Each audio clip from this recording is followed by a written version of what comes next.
Hello, good evening everyone. Good evening Yash, good evening Siddhant, Unnati, good evening everyone. So guys, आज के class में हमने क्या डाउट्स डिस्कस, देखो आपको नहीं क्या बायनोमियल थ्योरम का शीट दिया हुआ है सॉल्व करने के लिए, और जो क्वेश्चन नंबर्स आपको होमवर्क के लिए दिए हुए वो स्क्रीन पे लिखे हुए। सो हम क्या करेंगे, सबसे पहले डाउट्स डिस्कस कर लेंगे अगर आपको कुछ डाउट्स है इसमें तो। आई थिंक आपको सोल्यूशंस भी मिले हैं इन क्वेश्चंस के, right?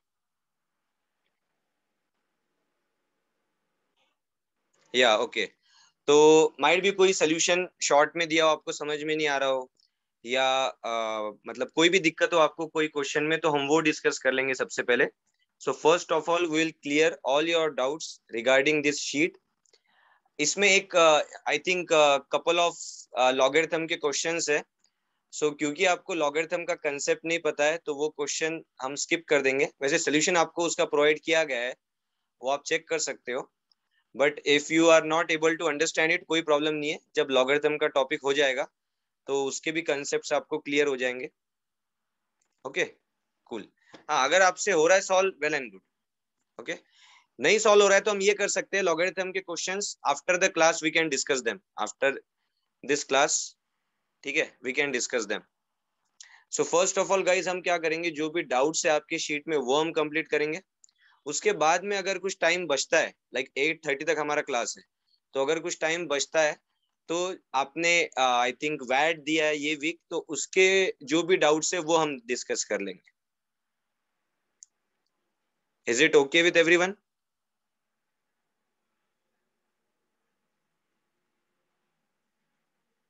Okay, cool. So guys, discussion start करते हैं। क्वेश्चन नंबर्स यहाँ पे लिखे हुए हैं जो आपको होमवर्क थे। Any doubt up to question number 20?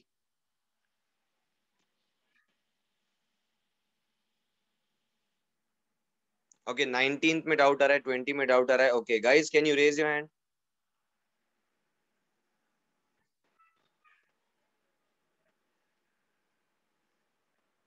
Gayatri, Yash,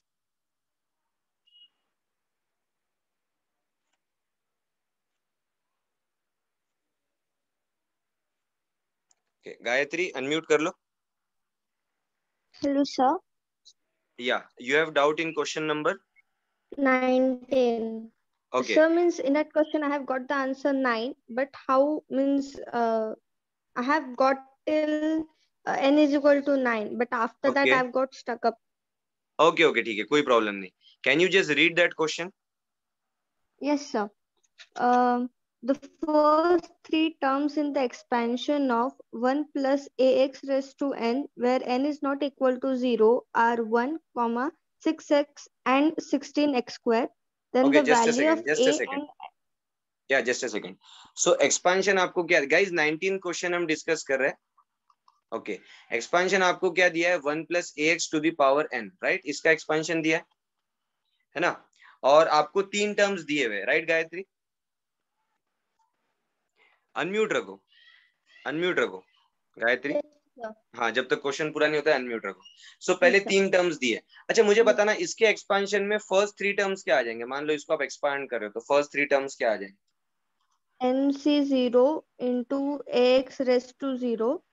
This is the okay, first term. ठीक Second है, term तो is मतलब एनसी, देखो n c zero a x raise to zero, तो एनसी जीरो तो 1 होता है, ये yes. पता है, ठीक है। और a Yeah. X raise to zero तो क्या हो जाएगा, 1 हो जाएगा वो भी। 1 हो जाएगा. तो 1 into 1 तो 1 आ गया। ओके, ठीक है, फर्स्ट टर्म 1 आ गया। Second term NC1 into AX raised to 1. ठीक है, NC1 की वैल्यू n होती है, ये पता है?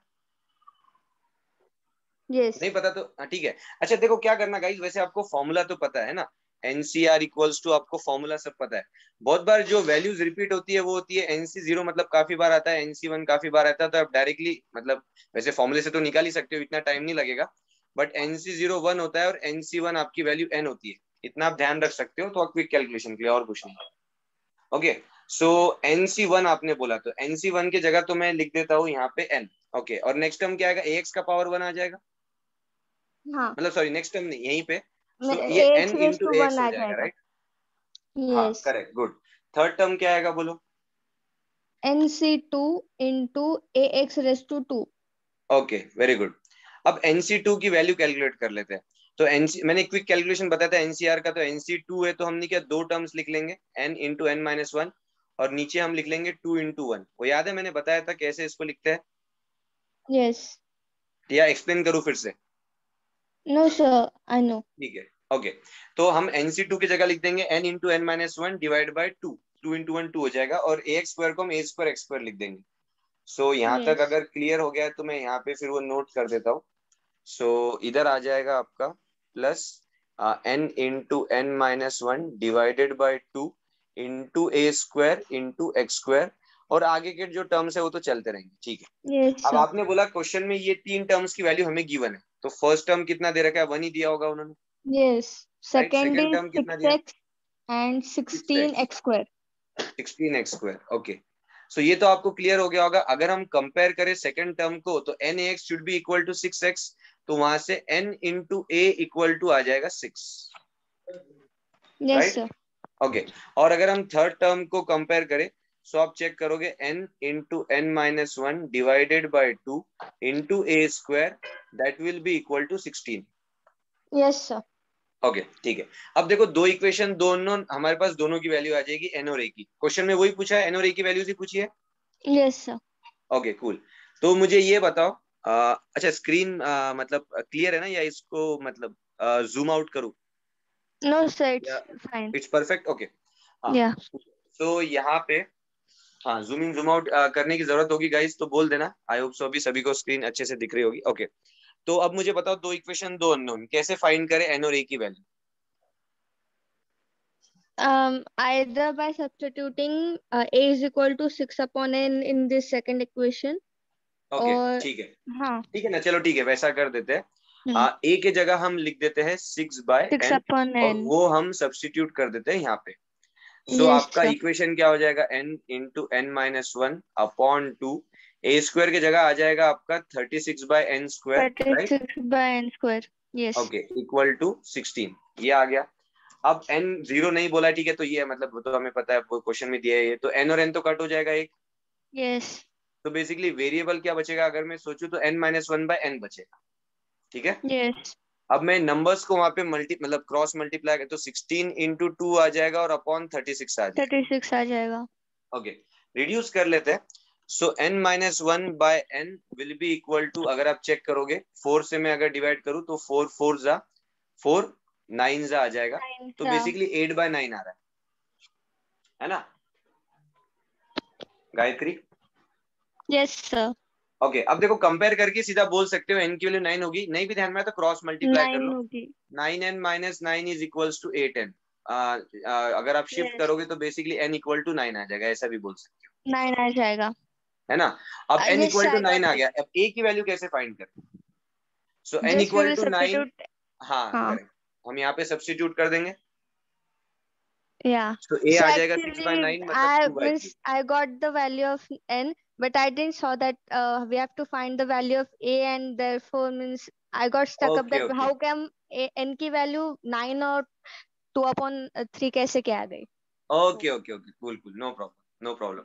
ठीक है, वैसे नहीं क्या बायनोमियल में पावर जो होता है इंटीजर्स वाली क्वेश्चन, मतलब अभी हम सॉल्व कर रहे हैं, वैसे पावर नहीं क्या फ्रैक्शन में भी आ सकता है, बट ठीक है ये केस में वैसा नहीं है। ये केस में n की वैल्यू 9 आ रही है और a की वैल्यू 2/3 आ रही है।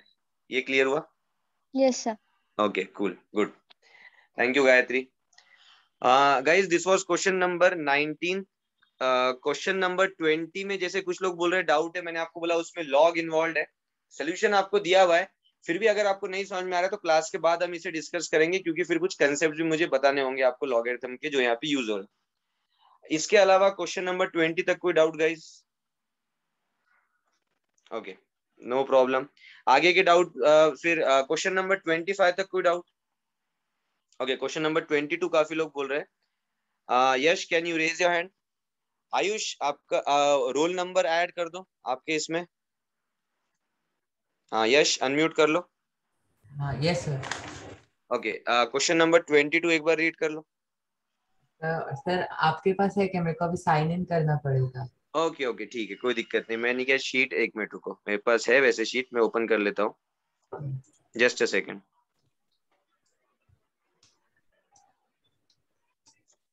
ओके हाँ, क्वेश्चन नंबर 22 ना। ओके, द लास्ट, हाँ ठीक है। ओके गाइज, मैं क्वेश्चन लिख रहा हूँ यहाँ पे। Question number 22, the last term in the binomial expansion of cube root of 2 minus, okay, 1 by root 2 whole power n is 5 6, okay no no, is okay, ये गिवन है। अच्छा, इसमें भी लॉग इन्वॉल्व है। ओके, ये वाला क्वेश्चन भी class के बाद कर लेंगे यश। ओके ओके, सर, पर मैंने इसमें बोला ना, क्योंकि लॉग में क्या है, क्योंकि आपको टॉपिक नहीं हुआ ना, कुछ कंसेप्ट मुझे अगर बताने होंगे तो टाइम लग जाएगा उसमें। सो तो जैसे मेरा एम है कि ये डाउट सब हो जाए, और अगर टाइम मिले तो डायरेक्ट भी हो जाए। 8:30 के बाद जब क्लास कंप्लीट हो जाएगा ना, उसके बाद आपके क्वेश्चन हम चेक कर लेंगे। सर तो क्वेश्चन 24 करो ना। ओके, क्वेश्चन नंबर 24, ठीक है। क्वेश्चन नंबर 24 है, the six term in the expansion, उसमें भी लॉग इन्वॉल्व है ना।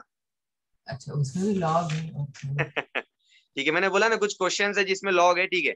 सो गाइस, जिन लोगों को वेट करना, आप क्लास के बाद वेट करिएगा, हम ये क्वेश्चन सॉल्व कर लेंगे। I think question number 20, question number 22 और क्वेश्चन नंबर 24, इसमें लॉग इन्वॉल्व है। ये हम नहीं क्या, क्लास के बाद सॉल्व कर लेंगे। Any doubt up to question number 25 guys?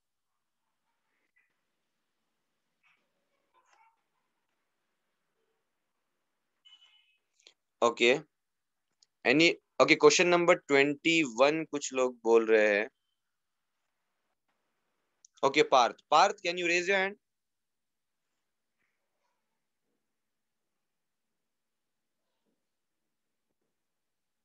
Partha,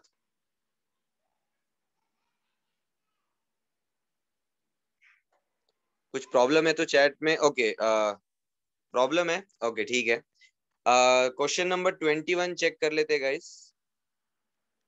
If the ratio of 7 term from beginning to the 7 term from end in the expansion, okay, is 1/6, आपको x find करना है। एक्सपांशन दिया है cube root of 2, okay just a second.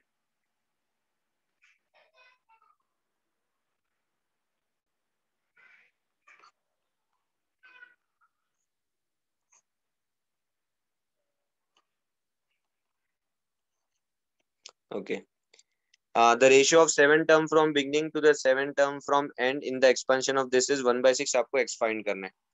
ठीक है, okay, solve करते हैं। पार्थ, यहाँ पे आप ध्यान देना। सो 21, बेसिकली आपको क्या करना होगा, यहाँ पे जनरल टर्म सबसे पहले तो आपको लिखना होगा। ठीक है पार्थ, पूरे क्वेश्चन में डाउट है या कोई पर्टिकुलर स्टेप में डाउट है? बिकॉज मैंने चेक किया फिर से, तो सिर्फ आप ही को डाउट आ रहा है क्वेश्चन नंबर 21 में। सो पूरा सॉल्व करना है या कोई पर्टिकुलर स्टेप में आपको डाउट है? स्टार्ट से, ओके ठीक है। सो सबसे पहले हम क्या कर लेते हैं, इसका जनरल टर्म लिख लेते हैं पार्थ। सो जनरल टर्म अगर हम लिखने जाएंगे, जस्ट अ सेकेंड। हाँ, सो जनरल टर्म लिख लेते हैं यहाँ पे। सो जनरल टर्म क्या आ जाएगा? So r term will be equal to x, sorry t r plus 1 will be equal to, so r plus 1 term ये क्या आ जाएगा आपका, एक्स,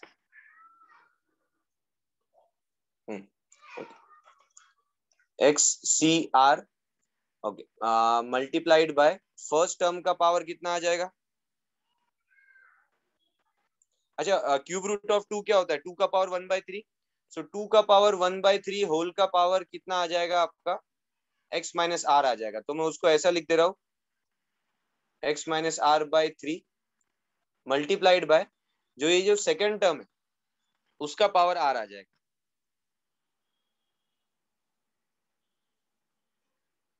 ओके, उसका पावर आर आ जाएगा। तो अच्छा, क्यूब रूट ऑफ 3 मतलब 3 का पावर 1/3, इसको प्रॉपरली लिखोगे तो 3 का पावर माइनस 1/3 आ जाएगा। तो यहाँ पे आ जाएगा आपका 3 का पावर माइनस आर बाय 3। तो ये आपका आर प्लस 1 टर्म है। ये क्लियर हुआ पार्थ? चैट में लिख दो क्विकली।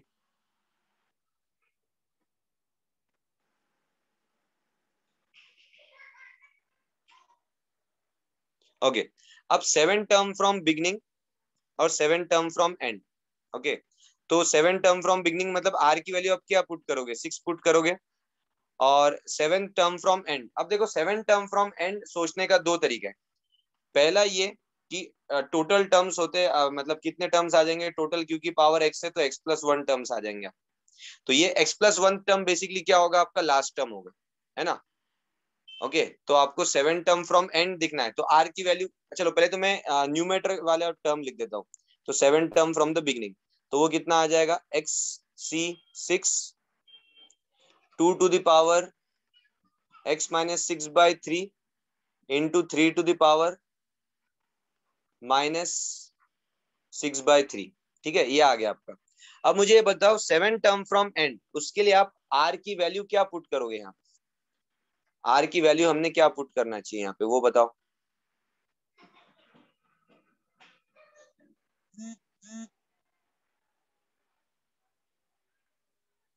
क्या आ जाएगी r की value,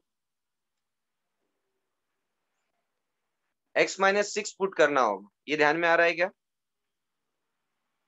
Partha?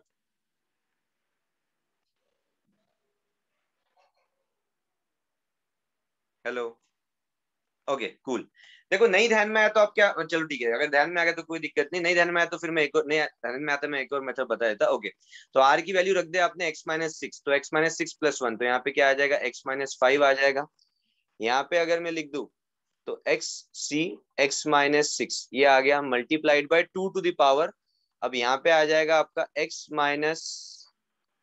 x-6 divide by 3, और यहाँ पे into 3 to the power minus of x-6/3।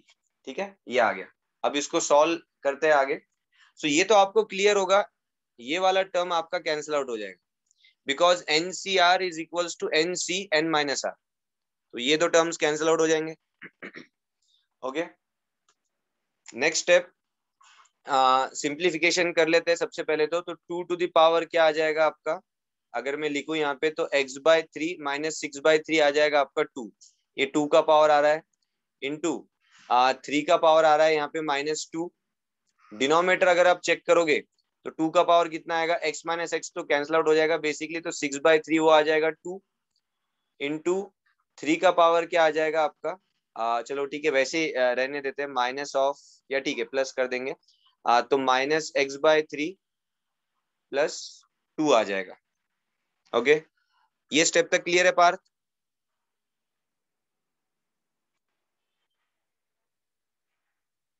Okay हाँ, सो अब नेक्स्ट स्टेप इंडाइसेस का रूल यूज कर लेते हैं। सो यहाँ पे क्या आ जाएगा आपका, 2 का पावर देखो बेसिकली 2 का power this value minus this value, तो क्या आ जाएगा वो, x/3 -4 आ जाएगा। ठीक है, इंटू 3 का पावर कितना आ जाएगा अगर आप चेक करोगे, सो वही अपर वैल्यू माइनस लोअर वैल्यू, तो ये भी कितना आ जाएगा आपका x/3 -4। ठीक है, तो अगर आप चेक करोगे देखो पावर सेम आ रहा है, तो बेसिकली आप जैसे आपको पता है a to the power m into b to the power m, ये वाला कंसेप्ट अब मैं यूज कर रहा हूँ यहाँ पे। So a to the power m into b to the power m को हम क्या लिख देंगे, a into b whole power m। Okay ये कंसेप्ट यहाँ पे यूज कर रहा हूँ। सो आपका जो रेशियो है वो कितना आ जाएगा, 6 का power x/3 minus sorry x/3 -4, ये आ गया। बट आपको ये चीज तो पता है कि आपको रेशियो दे रखा है, रेशियो है 1/6, so basically this will be equal to 1/6, और 1/6 का मतलब क्या हो गया आपका, 6 का पावर -1। अब बेस सेम है तो ऑब्वियस सी बात है पावर सेम रहेगा, सो हम x/3 -4 को क्या लिख सकते हैं, -1। अब बस इसको सॉल्व करना है, so x/3 will be equal to 4 - 1 मतलब 3, तो x की वैल्यू क्या आ गई, 9। ये आपका answer x equal to 9। Clear है Parth? Okay good.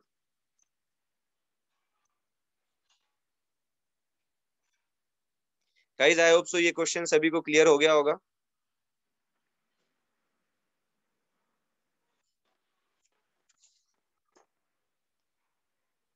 Okay next guys, any doubt up to question number 25?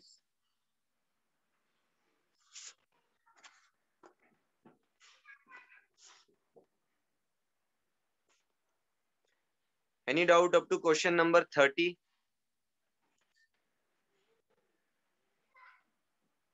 Okay 27 में डाउट है, Shrey can you raise your hand?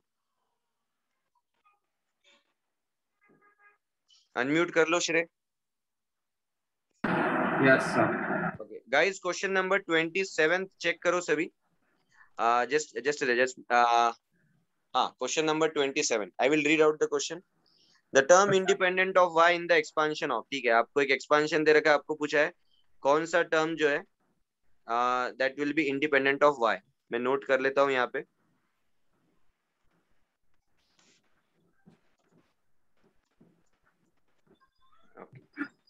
So question number 27 एक बार चेक कर लेना, यही है क्या? y to the power -1/6 minus y to the power 1/3 whole raise to power 9, यही है श्रेय? Yes sir. ओके, आपको टर्म इंडिपेंडेंट ऑफ y पूछा गया है। टर्म इंडिपेंडेंट ऑफ y कैसे ट्राई कर रहे हो आप? सर मैंने TR+1। ओके, तो पहले आपने जनरल टर्म लिख लिया है ना।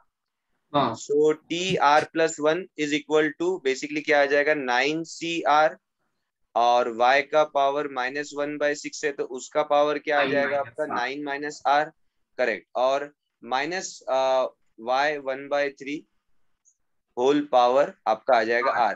ठीक है, इसको सिंप्लीफाई कर लेता हूँ सबसे पहले। तो ये देखो माइनस साइन है तो -1 का पावर R इधर लिख देता हूँ सबसे पहले अलग लेके। सो -1 का पावर R आ गया, और फिर आपका 9CR आ गया। ठीक है, बाद में सॉरी, हाँ, y का अगर पावर चेक करें तो पहले पहले इसमें आ रहा है आपका y का पावर कितना आ जाएगा गाइस, R -9/6 आ जाएगा, राइट श्रेय? और नेक्स्ट इसमें आ जाएगा y to the power R/3। श्रेय अनम्यूट कर लो। Yes sir. ओके हाँ, तो अच्छा अब ये आ गया। अब मैं क्या कर लेता हूँ, इसको और सिंप्लीफाई कर लेता हूँ। तो बेसिकली आपका जनरल टर्म आ रहा है -1 का पावर R, 9CR, y का पावर यहाँ पे क्या होगा, ये दो टर्म का एडिशन हो जाएगा। Yes sir. ठीक है, डिनोमिनेटर में सेम कर देता हूँ, यहाँ पे 2 से मल्टीप्लाई कर देता हूँ तो कितना आ जाएगा, 2R, मतलब R/3 क्या हो जाएगा आपका, 2R/6। ये कर दिया 9 ताकि एडिशन में 2R। आसानी हो जाए, है ना। तो जब आप ऐड करोगे R + 2R तो कितना हो जाएगा, 3R। सो कितना आ रहा है आपका, 3R - 9 डिवाइड बाय 6। इसको और सिंप्लीफाई कर लेते हैं, -1 टू द 0 से पावर R, इक्वेट करना है। 9CR, y का पावर आ जाएगा आपका R/2 माइनस नहीं, ठीक है सॉरी, यहाँ पे हम क्या करते हैं 3 से ना, तो R -3/2 ये आ रहा है। क्लियर है श्रेय यहाँ तक? हाँ सर। ओके, अब आपको बोला है टर्म इंडिपेंडेंट ऑफ y, उसका मतलब क्या हुआ, हम क्या करेंगे यहाँ? 0 से इक्वेट करना। Correct, very good. y का पावर मतलब 0 हो जाएगा तो टर्म इंडिपेंडेंट ऑफ y हो जाएगा। अगर मैं इसको इक्वल टू 0 कर दूं तो r की वैल्यू कितनी आ रही है? 3, वेरी गुड। अगर वो तो अगर वो ये पूछते कौन सा टर्म इंडिपेंडेंट ऑफ y है तो आप क्या बोलते, फोर्थ टर्म बोलते। लेकिन यहाँ पे उन्होंने नहीं किया, वो टर्म बेसिकली वो टर्म क्या आएगा वो पूछा है, मतलब उसकी वैल्यू हमें फाइंड करना है वो टर्म की। तो r की जगह में 3 रख देता हूँ। सो -1 का पावर 3, 9C3 ये आ जाएगा। वही पूछा है ना उन्होंने, ऑप्शंस अगर मैं चेक करूँ तो हाँ ठीक है वही पूछा है। ओके, सो -1 का पावर 3, 9C3 ये आ गया। तो -1 का पावर 3 तो माइनस आ जाएगा, 9C3 बेसिकली क्या हो जाएगा, 9 × 8 × 7 डिवाइड बाय 3 × 2 × 1। बस कैलकुलेशन करते हैं, 3 1 जा, 3 3 जा, 2 1 जा, 2 4 जा, और हाँ क्या बोल रहे थे, -84। हाँ करेक्ट, -84। तो यहाँ पे अगर आप चेक करोगे तो -84 आपका आंसर है। क्लियर है श्रेय? सर वो सिर्फ आंसर की में सी भी आंसर था इसलिए कंफ्यूज। अच्छा अच्छा, आंसर की में सी दिया है क्या? हाँ ठीक है, वो आंसर की सी में और डी दोनों दिया है। अच्छा सी और डी दोनों दिया है। Okay just a second, let me just check the options. तो क्वेश्चन नंबर 27, ओके सी और डी दोनों दिया है क्या? ओके ओके, वो हाँ गलती से दे दिया है, ऑप्शन डी आपका आंसर। ओके श्रेय, अच्छा। कूल कूल, ठीक है। गाइज ये क्वेश्चन क्लियर हो रहा है सभी को? क्वेश्चन नंबर 27 सभी का आंसर ऑप्शन डी आ रहा है।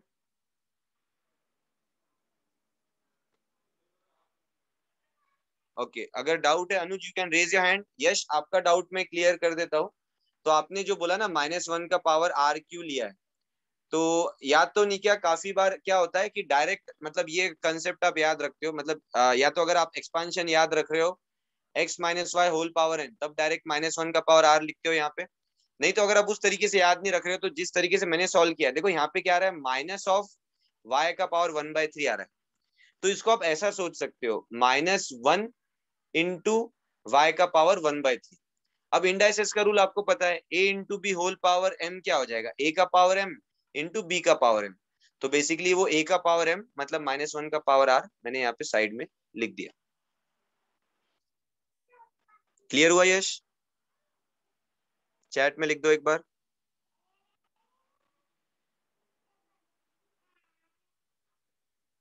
नहीं common, okay. Yash can you raise your hand?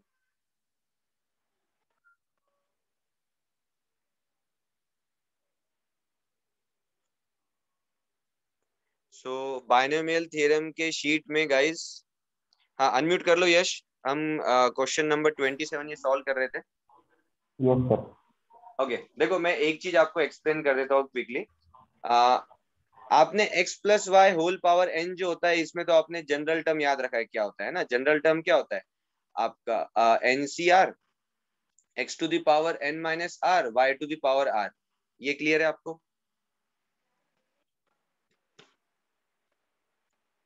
Yash unmute रहो, जब तक आपका डाउट क्लियर नहीं हो रहा है अनम्यूट रहो। ओके मुझे ये बताना, क्या आपको ये एक्सपांशन मतलब क्या आपने ये एक्सपांशन का जनरल टर्म याद रखा है? Yes sir. ओके तो अगर आपने वो याद रखा है तो वो डायरेक्टली यहाँ पे अप्लाई कर सकते हो। मैंने क्या किया है, मैंने मतलब बेसिकली यही जनरल टर्म से मतलब सॉल्व किया आगे। तो कैसे लिखा है मैं बता देता हूँ। So x minus y whole power n को हम ऐसे सोच सकते हैं, x plus minus y whole power n, ये सोच सकते हैं राइट। सो ये क्या हो जाएगा यहाँ पे, यहाँ पे ये हो जाएगा हमारा फर्स्ट टर्म प्लस ये हो जाएगा हमारा सेकंड टर्म। तो यहाँ से अगर वही फंडा हम यूज करें तो कितना आ जाएगा आपका NCR, फर्स्ट टर्म का पावर आ जाएगा आपका n माइनस r, और जो सेकंड टर्म है या जो लास्ट टर्म जो भी बोलना है उसका पावर क्या आ जाएगा आपका r। ये क्लियर हुआ यश? Yes sir. ओके अब यहाँ पे देखो सब मल्टीप्लीकेशन के फॉर्म में है, तो फिर से मैं लिख देता हूँ यहाँ पे NCR x to the power n minus r। अभी जो माइनस वाई है ना, माइनस वाई को मैं ऐसा सोच रहा हूँ, -1 multiplied by y whole power r, ऐसा सोच सकते हैं हम। Yes sir. ठीक है तो क्या आ जाएगा देखो, NCR x का पावर n माइनस r। अब यहाँ पे क्या आ जाएगा, -1 का पावर r इंटू वाई का पावर r, ऐसा लिख सकते हैं हम। Yes sir. ओके बस अब क्या किया, मल्टीप्लीकेशन में कोई भी टर्म मतलब 3 इंटू 4 है तो 4 इंटू 3 भी तो लिख सकते हैं। तो बस ये टर्म फिर मैंने क्या कर दिया, यहाँ पे शिफ्ट कर दिया था। सो मैंने फिर बेसिकली क्या लिखा है आपका यहाँ पे, -1 का पावर r NCR x का power n minus r y का पावर r। तो मुझे पता नहीं था आपको अगर इसका जनरल टर्म डायरेक्टली याद है, ये मुझे पता नहीं था, मतलब आप लोगों को पता है या नहीं। तो मैंने x प्लस वाई का लिख के ही फिर ऐसे डिराइव कर लिया। तो बेसिकली ये प्रूफ भी हो गया, एक तरीके से सोच सकते हो। x plus y whole power n का जनरल टर्म पता है, तो x minus y whole power n का जनरल टर्म हमने फाइंड कर लिया। ठीक है यहाँ पे ये मैं लिख देता हूँ r+1। ये क्लियर हुआ अभी यश आपको? Yes sir. Okay cool good. Mute कर लो आप। अनुज कौन से क्वेश्चन में डाउट है आपको?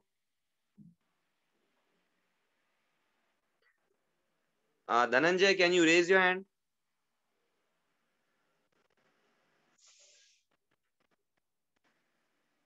अनम्यूट कर लो Dhananjay.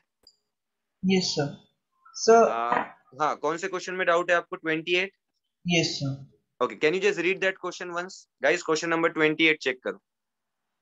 The term independent of x in the expansion okay half cool. x. हाँ तो बताओ क्या मतलब क्वेश्चन पूरा सॉल्व करना है, कोई स्पेसिफिक स्टेप में डाउट आ रहा है? सर मेरा मतलब 7 आया है आंसर, पर उन्होंने 5 दिया है आंसर के लिए। ओके ओके ऐसा है क्या? अब देखो Yes, sir. माइट भी कंफ्यूजन क्या हो सकता होगा ना, कभी कभार क्या होता है आपको वो टर्म की वैल्यू पूछी होती है, या कभी कभार ये पूछा होता है कि वो टर्म कौन सा है। ओके समझ में आ रहा है क्या आपको? हेलो, अच्छा म्यूट कर लिया क्या आपने? ओके ठीक है, जस्ट अ सेकेंड।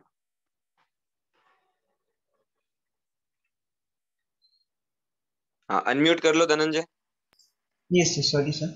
ठीक है, ओके। तो देखो क्या होता है ना, एग्जाम में जब आप क्वेश्चंस रीड करते हो तो मतलब क्लैरिटी आपको होती है, मतलब क्या पूछा जा रहा है क्या नहीं। ये ध्यान रखना। अगर यहाँ पे अगर आपको ऐसा लग रहा है कि लैंग्वेज से थोड़ा कंफ्यूजन हो रहा है, तो जैसे मैं बताऊं, माइट भी अगर आप ये क्वेश्चन सॉल्व कर रहे हो, मुझे ये बोलो, आपने जनरल टर्म लिखा होगा फिर क्वेश्चन सॉल्व किया होगा, राइट? Yes sir. तो आपकी आर की वैल्यू क्या आ रही है, मतलब वो सिंप्लीफाई करने के बाद? सर आर की वैल्यू मुझे 5 आ रही है। आर की वैल्यू 5 आ रही है, ओके। अगर आर की वैल्यू 5 आ रही है मतलब वो 6 टर्म है आपका जो इंडिपेंडेंट है एक्स के, यस सर। राइट? ठीक है। यस तो सर। आंसर आपने क्या बोला, 5 बोला क्या आंसर? नहीं सर, सर मेरा आर 5 आया, टर्म 6 नहीं नहीं, आया और मतलब नहीं, आप क्या बोल रहे हो, ऑप्शन ऑप्शन कौन सा दिया उन्होंने? 5 दिया है सर। 5 दिया, ओके ठीक है। अच्छा, उन्होंने तो वैसे गलत दिया है, लेकिन मैं ये बोल रहा हूँ आपको, ये ध्यान रखना गाइस क्वेश्चन में, मतलब ठीक है, इसको हम सॉल्व कर लेते हैं। तो आई थिंक जैसे आप बोल रहे हो कि सर आर की वैल्यू, मतलब हम जब क्वेश्चन सिंप्लीफाई करते हैं तो आर की वैल्यू आती है आपकी 5। तो बेसिकली कौन सा टर्म इंडिपेंडेंट हो जाएगा एक्स के? 6 टर्म इंडिपेंडेंट हो जाएगा। अब अगर यस आप जब वो 6 टर्म की वैल्यू फाइंड करने जाओगे, तो जैसे आपने बोला सर 6 टर्म की वैल्यू तो 7 आ रही है ना? Yes sir. ठीक है। तो अगर मैं गिवन क्वेश्चन को चेक करूं और उसके ऑप्शंस चेक करूं, तो वैसे आप देखो वैल्यूज तो सभी दे रखी उन्होंने। तो यहाँ पे अगर लैंग्वेज में कंफ्यूजन है तो ये ध्यान रखना, अगर एग्जाम में लैंग्वेज प्रॉपर होती है, अगर क्वेश्चन में ये पूछा जा रहा है कि वो कौन सा वाला टर्म है, तो आप क्या बोलोगे, सर वो 6th वाला टर्म है। ये आंसर आएगा आपका, राइट? Yes sir. ठीक है। अगर वो पूछ रहा है कि what is the value of that term, ठीक है, वो टर्म की वैल्यू एक्चुअली क्या रही, तो आपका आंसर क्या आ जाएगा, 7 आ जाएगा। Yes sir. ओके, हाँ। अच्छा, कभी कभार नहीं क्या, वो लैंग्वेज में उतना क्लियर नहीं होते, बट फिर वो ऑप्शंस में उतना क्लियर हो जाते हैं। वो क्या करेंगे, ऑप्शंस में मान लो 6 रखेंगे नहीं, सिर्फ 7 रखेंगे, तो उस हिसाब से आप 7 आंसर लिखोगे। या कभी कभार मतलब लैंग्वेज, क्वेश्चन के लैंग्वेज में उतना क्लैरिटी नहीं है, तो वो ऑप्शंस में नहीं क्या 7 नहीं रखेंगे, 6 रखेंगे, मतलब वो बराबर उस हिसाब से ऑप्शन भी ऐसे एडजस्ट करेंगे कि कंफ्यूजन ना हो। यहाँ पे ओके फिलहाल सर। कंफ्यूजन हो रहा है, तो आप क्या करो, आंसर में एक करेक्शन कर दो। आपको ऐसा कर दो कि वो टर्म की वैल्यू आपको पूछी है, तो वो टर्म की वैल्यू आपकी आ जाएगी 7, तो आंसर आ जाएगा आपका, मतलब जो भी, आई थिंक ऑप्शन सी है ना, तो ऑप्शन यस सी सर। आपका 7 आंसर आ जाएगा। Yes sir. Okay, thank you sir. Okay guys, question number 28 clear हुआ सभी को? Any doubt up to question number 30?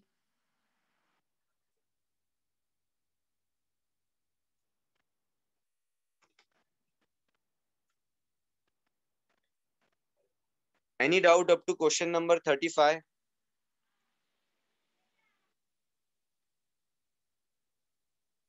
Dhananjay, आपको डाउट है? Okay, question number 32। Guys, question number 32 check करो। अनम्यूट कर लो Dhananjay. Yes sir. Okay, so सबसे पहले ये बताना, अच्छा 33, यश वो भी हम चेक कर लेंगे। पूरे क्वेश्चन में डाउट है या कोई स्पेसिफिक स्टेप में डाउट आ रहा है? नहीं सर, सर मेरा आंसर 9c3 इंटू 1/6 क्यूब आया है, और उन्होंने ओके, सिर्फ 9c3 दिया है। अच्छा उन्होंने सिर्फ 9c3 दिया है, ओके ठीक है। क्वेश्चन नंबर 32 अगर मैं चेक करूँ तो मेरे पास मतलब वो, मतलब ऑप्शंस भी सेंड किए है, मतलब कौन सा आंसर है, तो उन्होंने ऑप्शन ए लिखा है आंसर में, तो ऑप्शन ए क्या है? Okay sir. हाँ, तो करेक्ट है, 9c3 करेक्ट है इंटू आपका, करेक्ट है। 1/6। 9c3 1/6, मतलब 1/6 क्यूब वो आंसर आ जाएगा। Okay, yes sir. Thank you sir. Okay. Yash, can you raise your hand? हाँ सोम, करेक्ट है, फर्स्ट फर्स्ट ऑप्शन करेक्ट है। ओके, अनम्यूट कर लो Yash. Yes sir. Okay guys, Yash को क्वेश्चन नंबर 33 में डाउट है, तो आप क्वेश्चन नंबर 33 चेक करो। यश, क्वेश्चन नंबर 33 को मतलब पूरे क्वेश्चन में डाउट है, कोई स्पेसिफिक स्टेप में डाउट आ रहा है? नो सर, वो आर फाइंड किया उसके बाद थोड़ा कंफ्यूजन हो रहा है। चलेगा, तो हम क्वेश्चन पूरा सॉल्व कर लेते हैं एक बार। क्वेश्चन तो ठीक है, मैं क्वेश्चन देख लेता हूँ। Term independent of x in 2x minus 1/2x² whole power 12। Okay, question में लिख देता हूँ यहाँ पे। सो गाइस, क्वेश्चन नंबर 33 हम सॉल्व कर रहे हैं। आपको जो टर्म दे रखा है 2x minus 1/2x² whole power 12, तो ये एक्सपांशन दिया है बेसिकली आपको। ओके, 2x माइनस 1/2x², हाँ, होल पावर 12। तो हम क्या करते हैं, सबसे पहले जनरल टर्म फाइंड कर लेंगे यहाँ पे। अब जनरल टर्म में डायरेक्ट लिख रहा हूँ, अगर क्योंकि आपने बोला x minus y whole power n का जनरल टर्म आपको याद है, तो आ जाएगा वो -1 का पावर r, NCR, मतलब वो आ जाएगा आपका 12CR फर्स्ट टर्म का पावर n माइनस आर, मतलब 12 माइनस आर, और जो सेकेंड टर्म है फिर 1/2x², उसका पावर r आ जाएगा। तो वो लिख दिया यहाँ पे।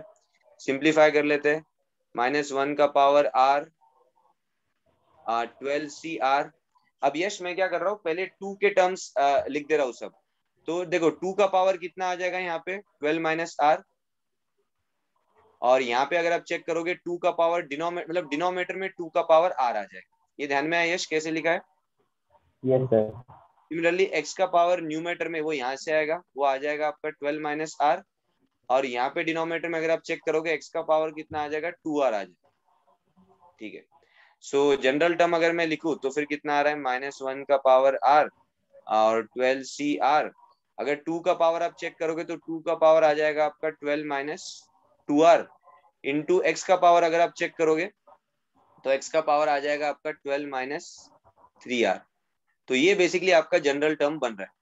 अब उन्होंने पूछा है, वो टर्म की वैल्यू पूछी है which is independent of x। अब इंडिपेंडेंट ऑफ x है यश, तो बेसिकली ये वाला पावर 0 होना चाहिए, राइट यश? Yes sir. ये वाला पावर 0 कौन से r के लिए होगा? Yes sir. हाँ, कौन से r के लिए होगा बताओ?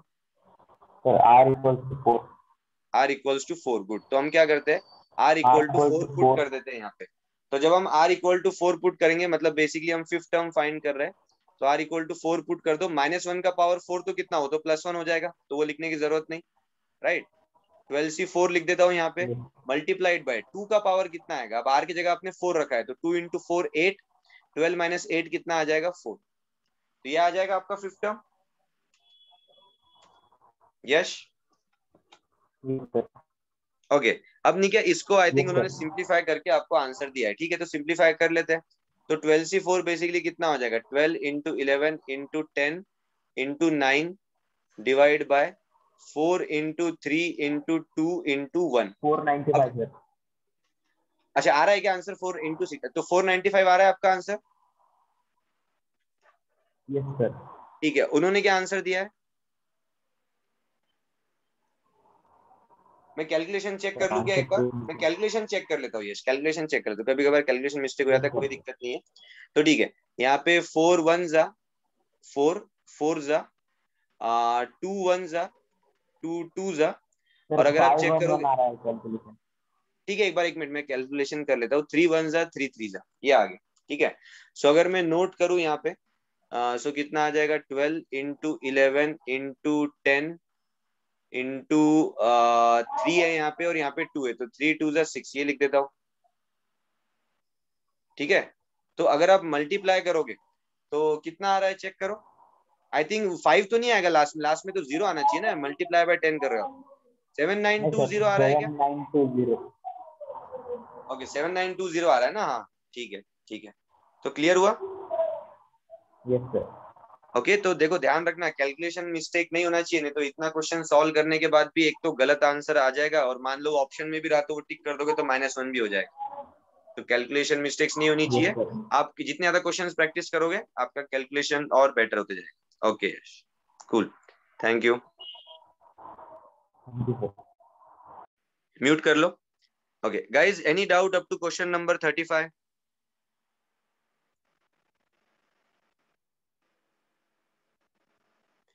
Any doubt up to question number 40?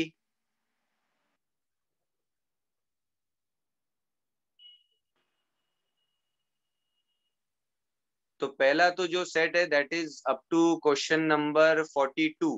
So guys, any doubt up to question number 42? Okay, 38 में 39 में डाउट आ रहा है। ओके ओके गाइज, डाउट है, you can raise your hand, हम डिस्कस कर लेंगे।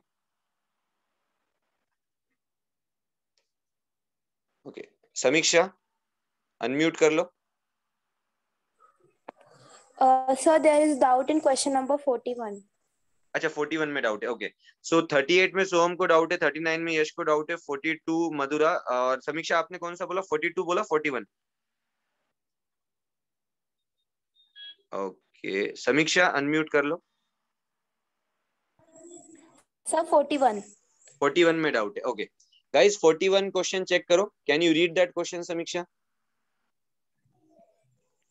Sir, actually, तो ठीक है, मतलब I'm मेरे not having हाँ it ठीक है, in मेरे here. पास शीट है, कोई प्रॉब्लम नहीं, मैं लिख देता हूँ यहाँ पे। Yes, sir. ओके, आप अनम्यूट ही रहना पूरा जब तक क्वेश्चन सॉल्व नहीं होता है तब तक। Okay, so guys question number 41 में दे रखा है इन द एक्सपांशन, मैं लिख देता हूँ यहाँ पे। So x minus 3/x² whole power 9। So x minus 3/x² whole power 9, the term independent of x is.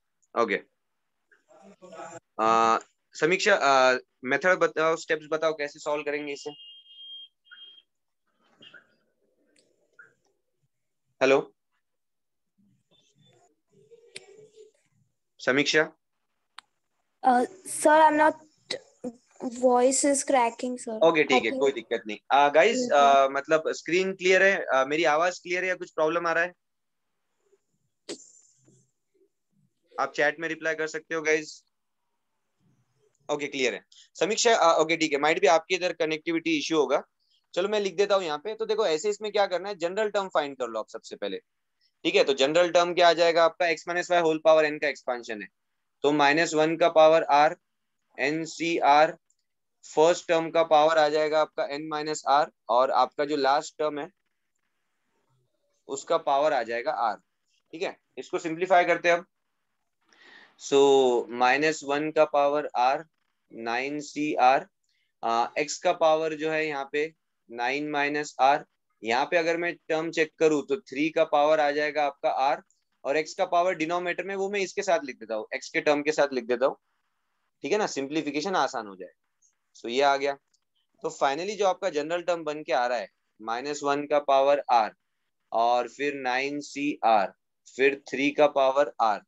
ठीक है, और x का पावर आ जाएगा आपका 9 माइनस 3r, इतना आ जाएगा। समीक्षा यहाँ तक क्लियर हो रहा है? Yes, चैट में sir. आप लिख सकते, ओके ठीक है गुड। Yes. तो अब मुझे देखो टर्म इंडिपेंडेंट ऑफ x होना चाहिए, मतलब बेसिकली ये जो पावर आ रहा है x का वो 0 होना चाहिए। Yes, sir. कौन से r के लिए पावर 0 हो जाएगा वो? इसको इक्वल टू 0 कर दो ना, तो 9 माइनस 3r इक्वल टू 0। अगर कोई r के लिए पॉसिबल है या नहीं, मतलब वो हम चेक करते हैं। सो 9 इक्वल टू 3r, सो 3 से डिवाइड कर दो, r की वैल्यू क्या आ गई 3। ठीक है, मतलब r इक्वल टू 3 के लिए आपका x का जो पावर है वो 0 हो जाएगा, तो वो टर्म इंडिपेंडेंट ऑफ x हो जाएगा। यहाँ तक क्लियर हुआ? Yes, sir.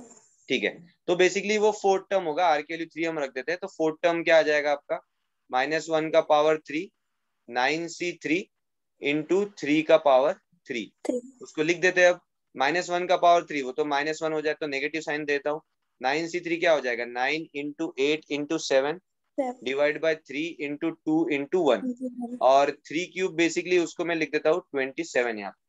अब बस हमें सिंप्लीफाई करना है, तो यहाँ पे 3 1 जा 3 3 जा 2 1 जा 2 4 जा, तो फाइनली जो हमारा आंसर आएगा that will B minus of ना, ठीक है मल्टीप्लाई करना होगा 3 इंटू 4 इंटू 7 इंटू 27। चेक करो क्या आ रहा है ये आंसर, मल्टीप्लाई करके देखो। Yes, sir. 3 into 4. 2268. Okay good. So I think ये दिया हुआ है आपको, है ना, लास्ट ऑप्शन है शायद, Yes, sir. है ना। ओके कूल कूल, क्लियर हुआ समीक्षा? Yes, sir. ओके ठीक है। So guys this was question number 41। अब क्वेश्चन नंबर 42 चेक कर लेते हैं। मधुरा अनम्यूट कर लो।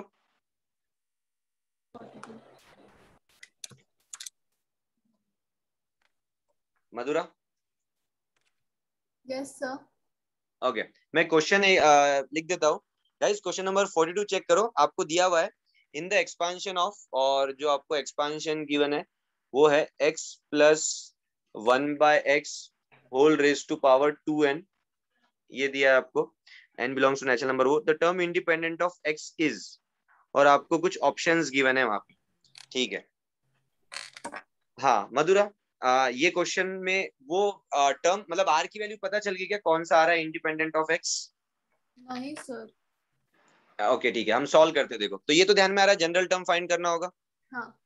ओके, सो जनरल टर्म, तो r प्लस 1 टर्म बेसिकली वो क्या होता है, x plus y whole power n type है, तो मतलब 2n है, ये ध्यान रखना, n मत, वो 2n लिखा है तो बराबर लिखना है, n मत लिख देना।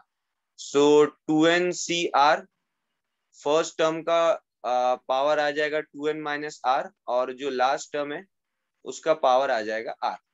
ठीक है, सो अगर मैं यहाँ पे नोट करूं तो कितना आ जाएगा आपका 2n cr, x का पावर 2n माइनस r, और डिनोमिनेटर में x का पावर r आ रहा है, इंडाइसिस का रूल यूज करूंगा, सो आ जाएगा x का पावर 2n माइनस 2r। यहाँ तक क्लियर है मधुरा? Yes sir. ओके, तो टर्म इंडिपेंडेंट ऑफ x, मतलब ऑब्वियस सी बात है x का पावर हम 0 कर देंगे, हाँ। r इक्वल टू कितना आ रहा है? 1। नहीं नहीं नहीं, 2n वो n है, वो n है एक्चुअली, हाँ यहाँ पे तो 2n minus 2r equal to 0 किया, तो basically 2n equal to 2r, तो 2 से डिवाइड कर दो, r इक्वल टू n आ गया, हाँ। है ना? तो आप क्या बोलो, तो r इक्वल टू n, मतलब अगर वो ये पूछते कौन सा टर्म मतलब basically r equal to n put करो, तो basically n plus 1 term independent of x है, हमें उसकी वैल्यू फाइंड करना। Okay, so n plus 1 term independent of x है, r की जगह n रख देते हैं, सो t n प्लस 1 कितना हो जाएगा आपका, वो हो जाएगा 2n cn। यहाँ तक क्लियर हुआ? हाँ। ठीक है, अब ऑप्शंस अगर आप चेक करोगे तो ऑप्शंस में उन्होंने 2n तो नहीं दिया हुआ है।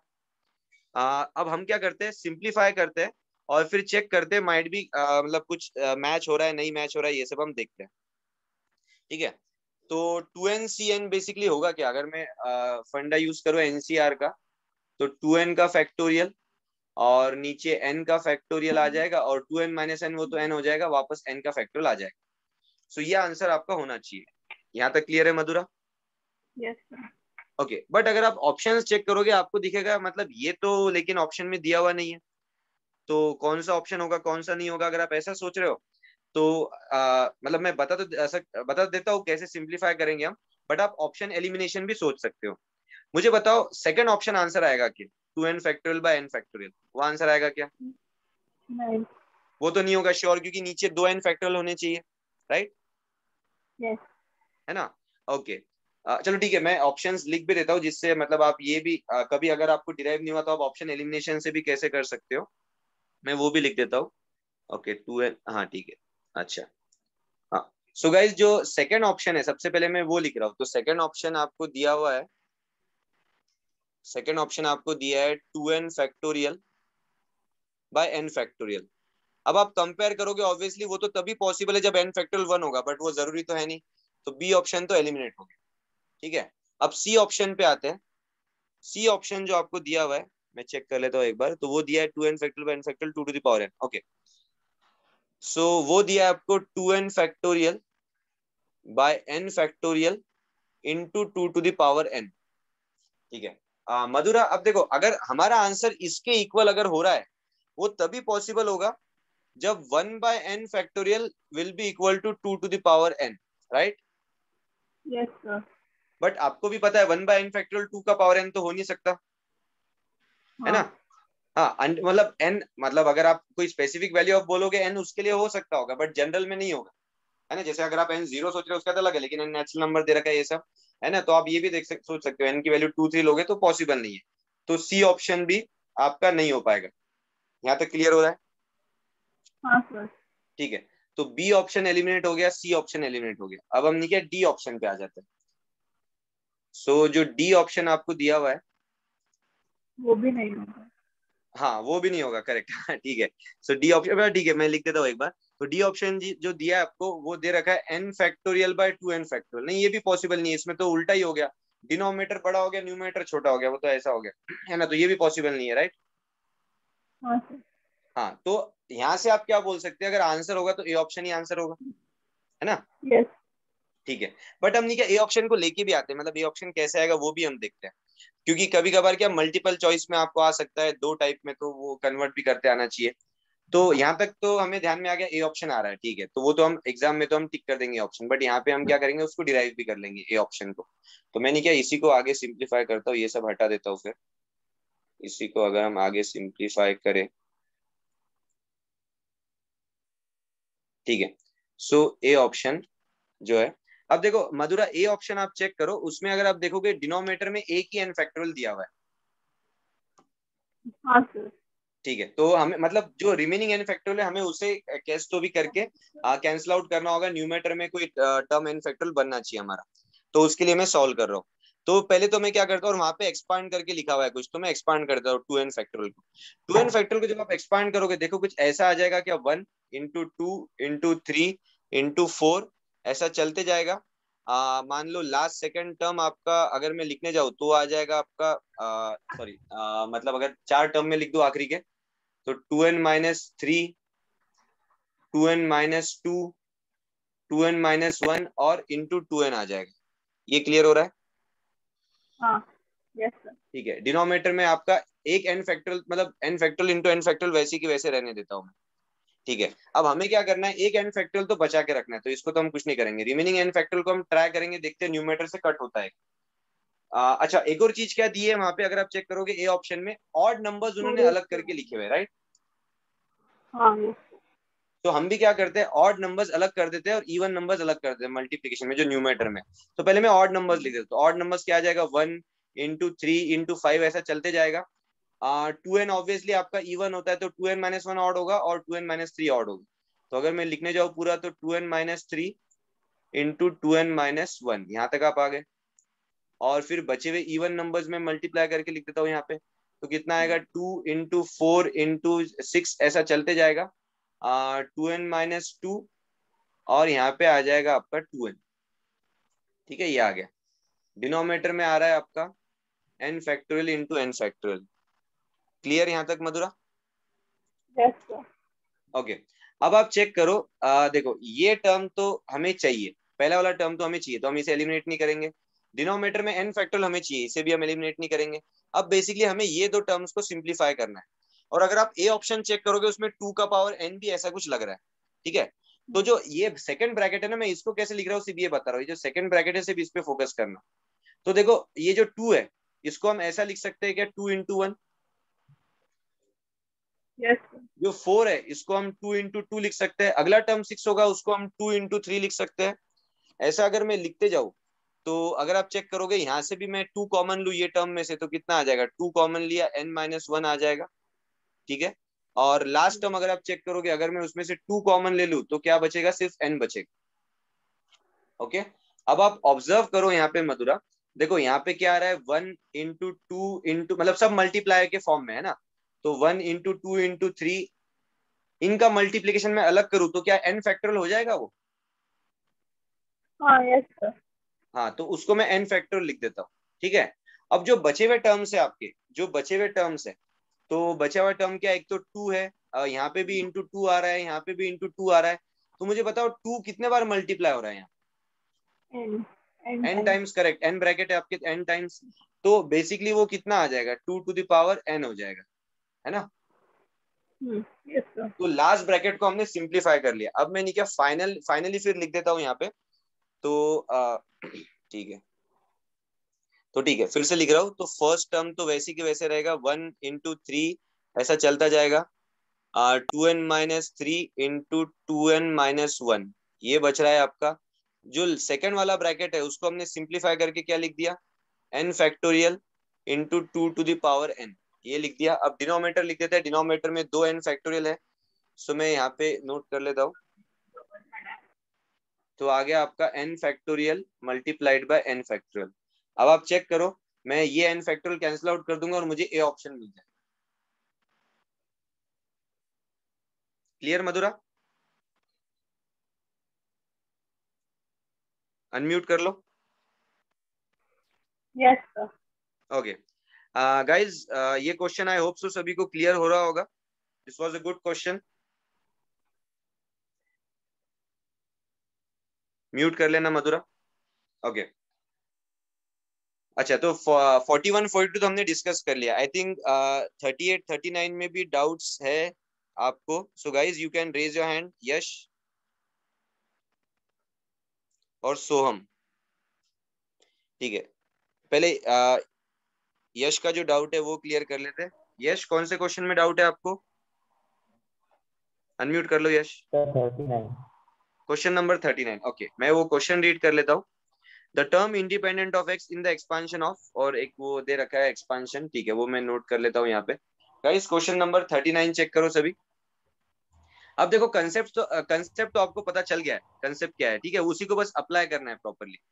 तो मैं लिख देता हूँ यहाँ पे एक्स स्क्वायर माइनस, अगर आपको कंसेप्ट यस थोड़ा बहुत सर। अनक्लियर रहा होगा सर तो उसमें आर इक्वल टू 4 आ गया सर मेरा। हाँ ठीक है ना, कोई दिक्कत नहीं, कोई दिक्कत नहीं। ओके सॉल्व कर लेते हैं क्विकली। 3√3, अभी क्योंकि 2-3 क्वेश्चन हमने सॉल्व कर लिए ना, तो माइट भी अब कंसेप्ट आपको समझ में आ जाएगा, तो समझने में आसानी आ जाएगी, कोई प्रॉब्लम नहीं उसमें। होल पावर 10 ये दे रखा है। ओके ठीक है। सो गाइज यहाँ पे चेक करना, आपको पूछा है कि the term independent of x in the given expansion, ठीक है, और ये आपको एक्सपांशन गिवन है, तो आप बोल रहे हो आर इक्वल टू 4। अच्छा तो मतलब आर इक्वल टू 4 वहां तक आ गया, ऐसा आप बोल रहे हो क्या यश? हेलो। Yes sir. ओके तो आपको क्या आंसर, आंसर 4 नहीं, हमें वो आर इक्वल टू 4 पुट करना है, मतलब फिफ्थ टर्म की हमें वैल्यू फाइंड करना है, वो टर्म फाइंड करना है हमें। हाँ सर, वो आपने आर कुछ इक्वल टू किया है 4 पे आके लेकिन आप वो स्टॉप हो गए क्या? आंसर मैच नहीं कर रहे हैं। अच्छा आंसर मैच नहीं कर रहा है, ओके ओके कूल, ठीक है, सॉल्व कर लेते क्विकली। तो एक काम करो ना, आपने क्योंकि पूरा सॉल्व कर रखा है, तो मुझे जनरल टर्म बता दो कि कितना आ रहा है सिंप्लीफाई होके।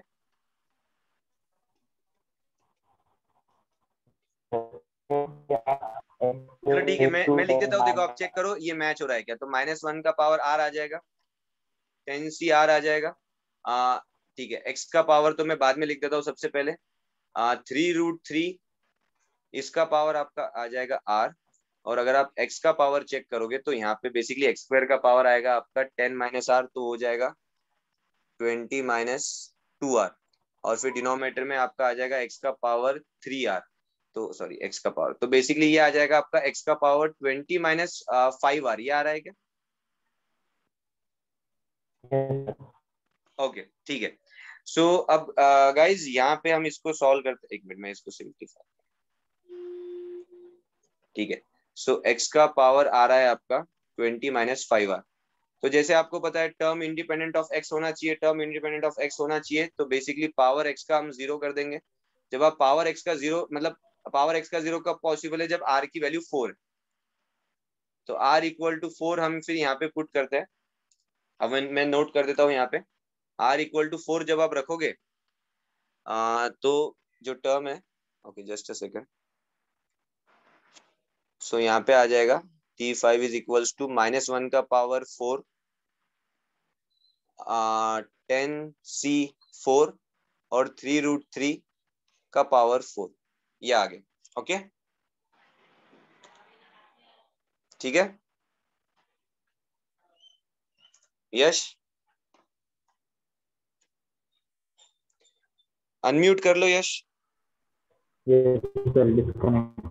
ओके ठीक है, अच्छा आप म्यूट ही रहने दो, आप चैट में रिप्लाई कर देना, आपके इधर से वो कुछ मतलब प्रॉब्लम आ रहा है साउंड का, ठीक है। तो इसको सिंप्लीफाई करें, -1 का पावर 4, वो तो प्लस हो जाएगा, 10 C4 बेसिकली क्या होता है 10 × 9 × 8 × 7, और 4 क्या आ जाएगा 4 × 3 × 2 × 1, ये 4 फैक्टोरियल आ जाएगा, 3√3 का पावर 4। तो अगर आप चेक करोगे तो 3 का पावर 4 और √3 का पावर 4 मतलब 3 का स्क्वायर, तो बेसिकली यहाँ पे 3 का पावर 6 आ जाएगा। ओके 3 का पावर 6 आ जाएगा, ठीक है। अब हम सॉल्व कर लेते हैं आगे। सो 4 × 2 वो तो बन जाएगा 8, तो ये 8 से कैंसिल आउट कर देता हूँ मैं, और एक 3 कैंसिल आउट करके यहाँ पे मैं क्या बोल देता हूँ 3 का पावर 5 बोल देता हूँ। ओके अब अगर मैं इसको सिंप्लीफाई करूँ आगे, सो देखो 9 है, 9 को मैं अगर 3 स्क्वायर सोचूं और ये 3 का पावर 5, तो बेसिकली आपको कैलकुलेट क्या करना है, 3 का पावर 7 कैलकुलेट करना है, फिर उसको 7 से मल्टीप्लाई करना है, फिर उसको 10 से मल्टीप्लाई करना है। अब 3 का पावर 7 कितना आता है, क्विकली बोल दो। 2187 हो जाएगा क्या 3 का पावर 7, है ना 2187, ओके, इंटू 7 इंटू 10। अब मुझे इन दो का मल्टीप्लीकेशन बता दो कितना आएगा, फर्स्ट फर्स्ट दो यार, ठीक है ओवरऑल ही फाइनली आंसर ही बता दो, चलो कितना आ रहा है, ये तो अब आसान हो गया।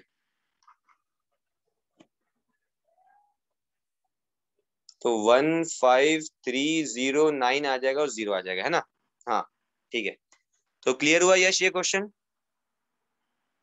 आई थिंक कौन सा फर्स्ट ऑप्शन है आंसर।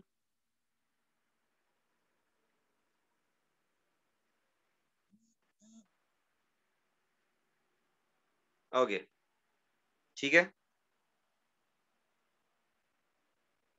चलो ठीक है, कोई दिक्कत नहीं। क्वेश्चन नंबर 42 कुछ लोग बोल रहे हैं। Okay, so guys question number 42, ठीक है, स्टेप बाय स्टेप में बता देता हूँ, आपको स्क्रीनशॉट लेना है, आप स्क्रीनशॉट ले लो। पहले यहाँ तक हमने सॉल्व किया था क्वेश्चन नंबर 42, ठीक है। ओके, यहाँ तक, हाँ ठीक है। उसके बाद में फिर ओके, ये यहाँ से बता देते हैं, ये हमने सॉल्व किया था।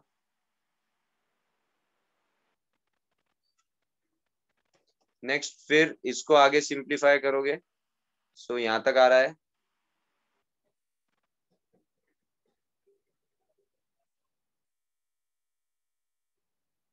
और फाइनली ये आपका आंसर, ठीक है। ओके, सो नेक्स्ट 38 में आई थिंक सोम को डाउट था। सोम,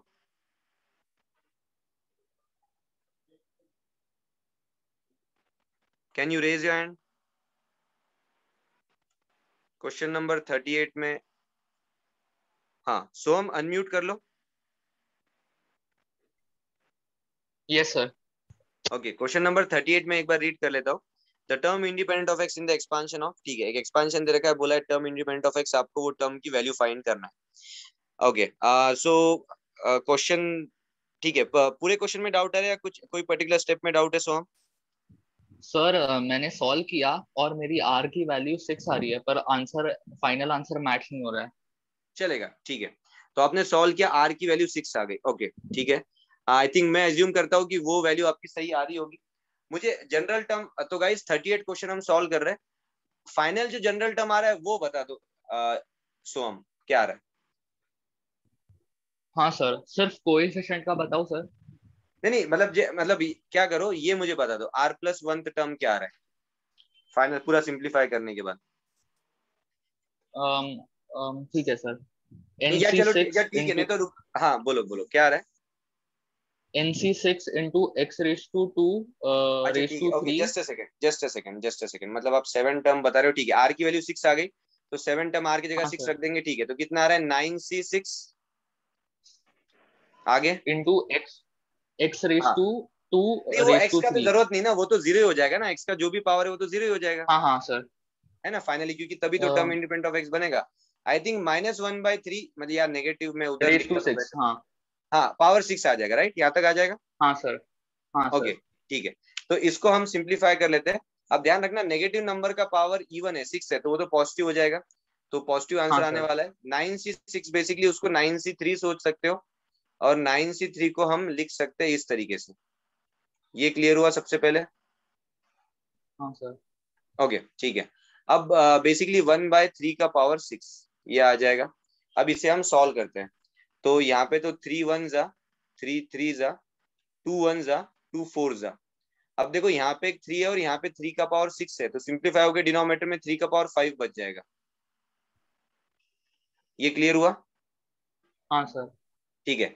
न्यूमरेटर में क्या बच रहा है? तो न्यूमरेटर में बच रहा है आपका 4 × 7, सिर्फ इतना बच रहा है, ठीक है। तो 4 × 7 होता है 28, 3 का पावर 5 हो जाएगा 243।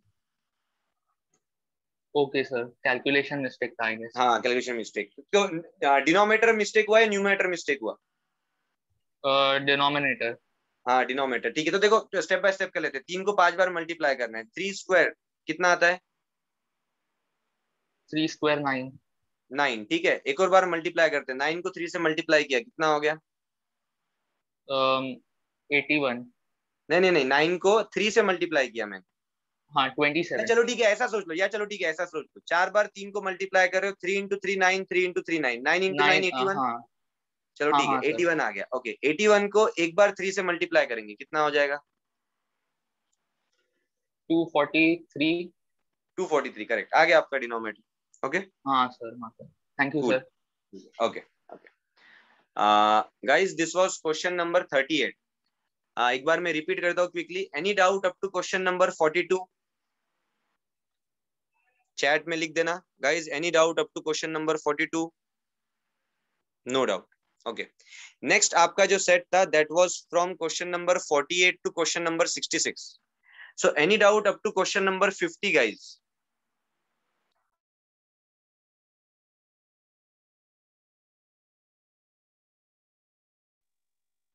म्यूट कर लो। Okay, any doubt up to question number 55?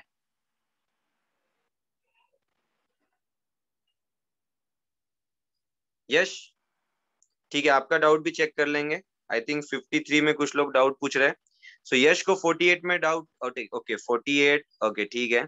चलो ठीक है, पहले वेदांत का डाउट क्लियर कर लेते हैं। वेदांत काफी टाइम से हाँ मतलब डाउट पूछ रहा है। वेदांत अनम्यूट कर लो। Hello sir, am I audible? Yes Vedant, कौन से क्वेश्चन में डाउट है आपको? सर 53rd क्वेश्चन के एक स्टेप में डाउट। चलेगा, ओके, तो क्वेश्चन पहले हम चेक कर लेते हैं क्या दे रखा है। गाइस क्वेश्चन नंबर 53 चेक करना सभी।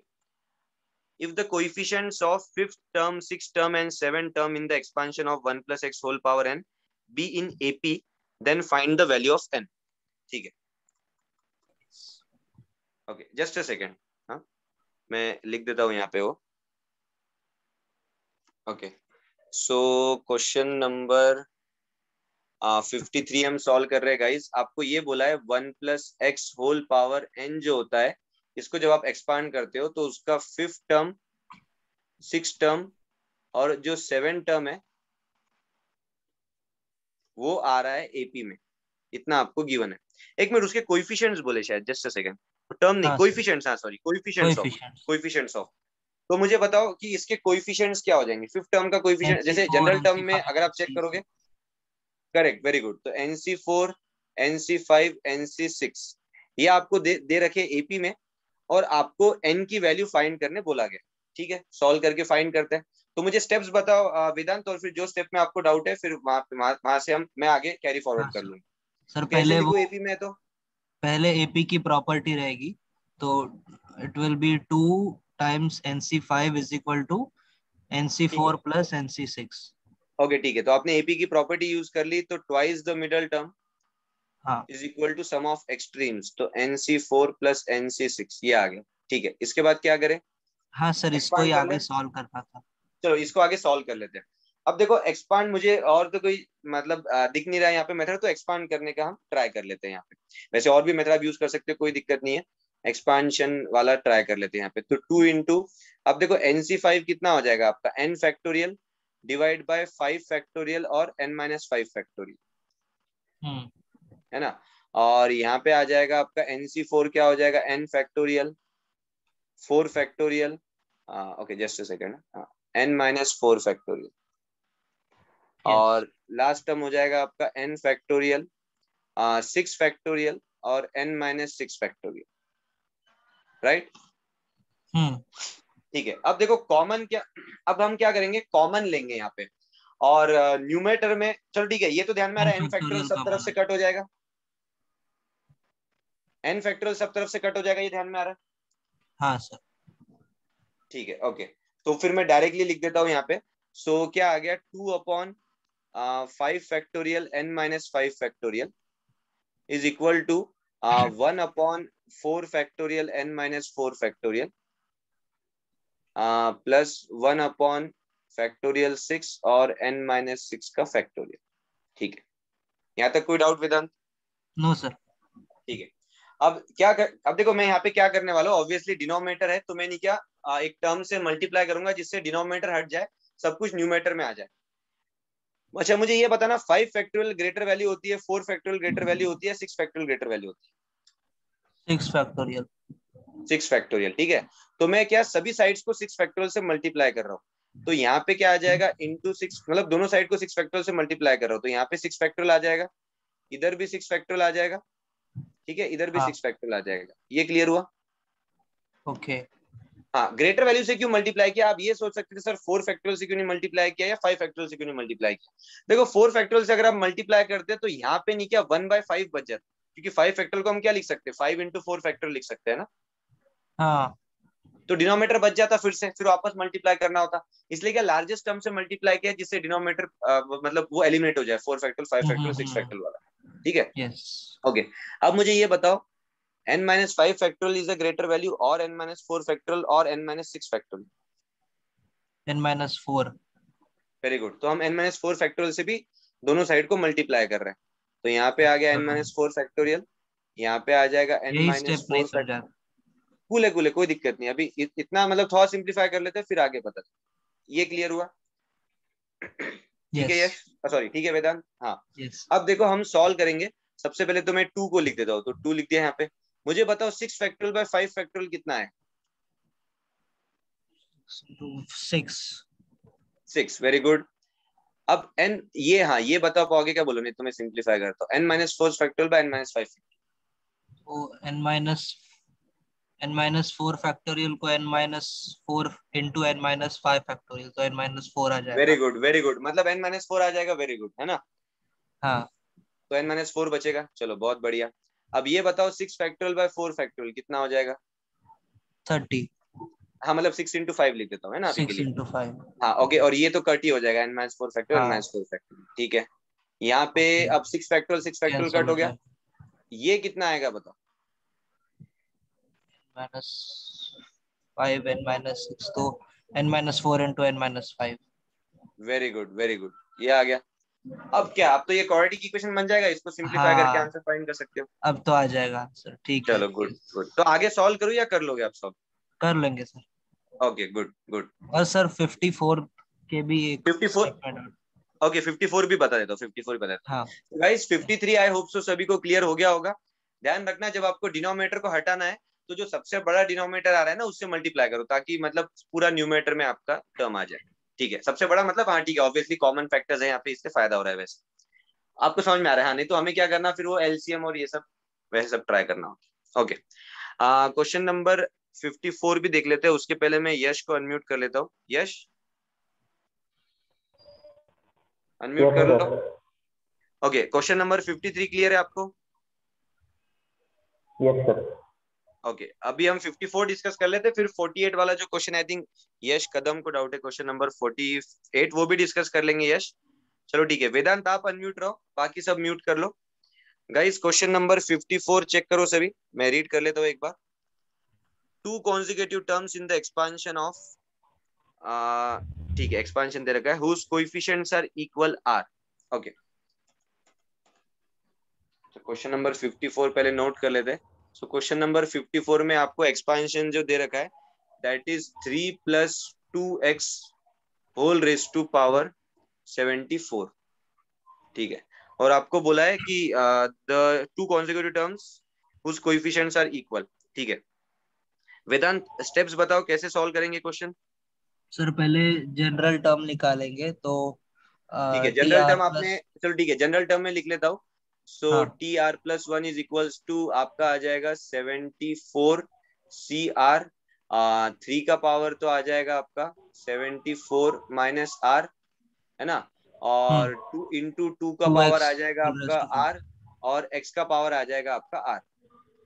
ठीक है, यस सर। तो मुझे ये बताओ, ये जनरल टर्म का कोएफिशिएंट क्या हुआ? ये जनरल टर्म का कोएफिशिएंट क्या हुआ? जो x को छोड़ के सब आगे का पार्ट। चलेगा, वेरी गुड। तो मैं यहाँ पे ब्रैकेट लगा देता हूँ। अच्छा, स्क्रीन वैसे क्लियर है ना? कुछ प्रॉब्लम तो नहीं हो रहा है ना देखने में? No problem sir, perfect. Okay ठीक है, तो जो जिसको मैंने ब्रैकेट लगाया वो आपका कोएफिशिएंट आ गया। अब उन्होंने बोला है कि 2 कॉन्जिक्यूटिव टर्म्स है जिनका कोएफिशिएंट इक्वल आ रहा है, वो 2 कॉन्जिक्यूटिव टर्म आपको फाइंड करना है। तो क्या सोच रहे हो आप वेदांत, कैसे TR+2 हो अप्लाई? जाएगा। क्या बोले? TR+2 हो जाएगा दूसरा। हाँ ठीक है, तो ऐसा तो देखो बेसिकली आप नहीं क्या ऐसे नहीं देख, अब इसमें नहीं क्या, ये ध्यान रखना आप कौन सा टर्म मतलब क्या यूज करे वो ध्यान रखना। अगर आप TR+1 ये 2 बोल रहे हो कॉन्जिक्यूटिव टर्म्स, वैसा भी चलेगा। अगर आपने R+2 बोला, ठीक है मैं वैसे लिख देता हूँ।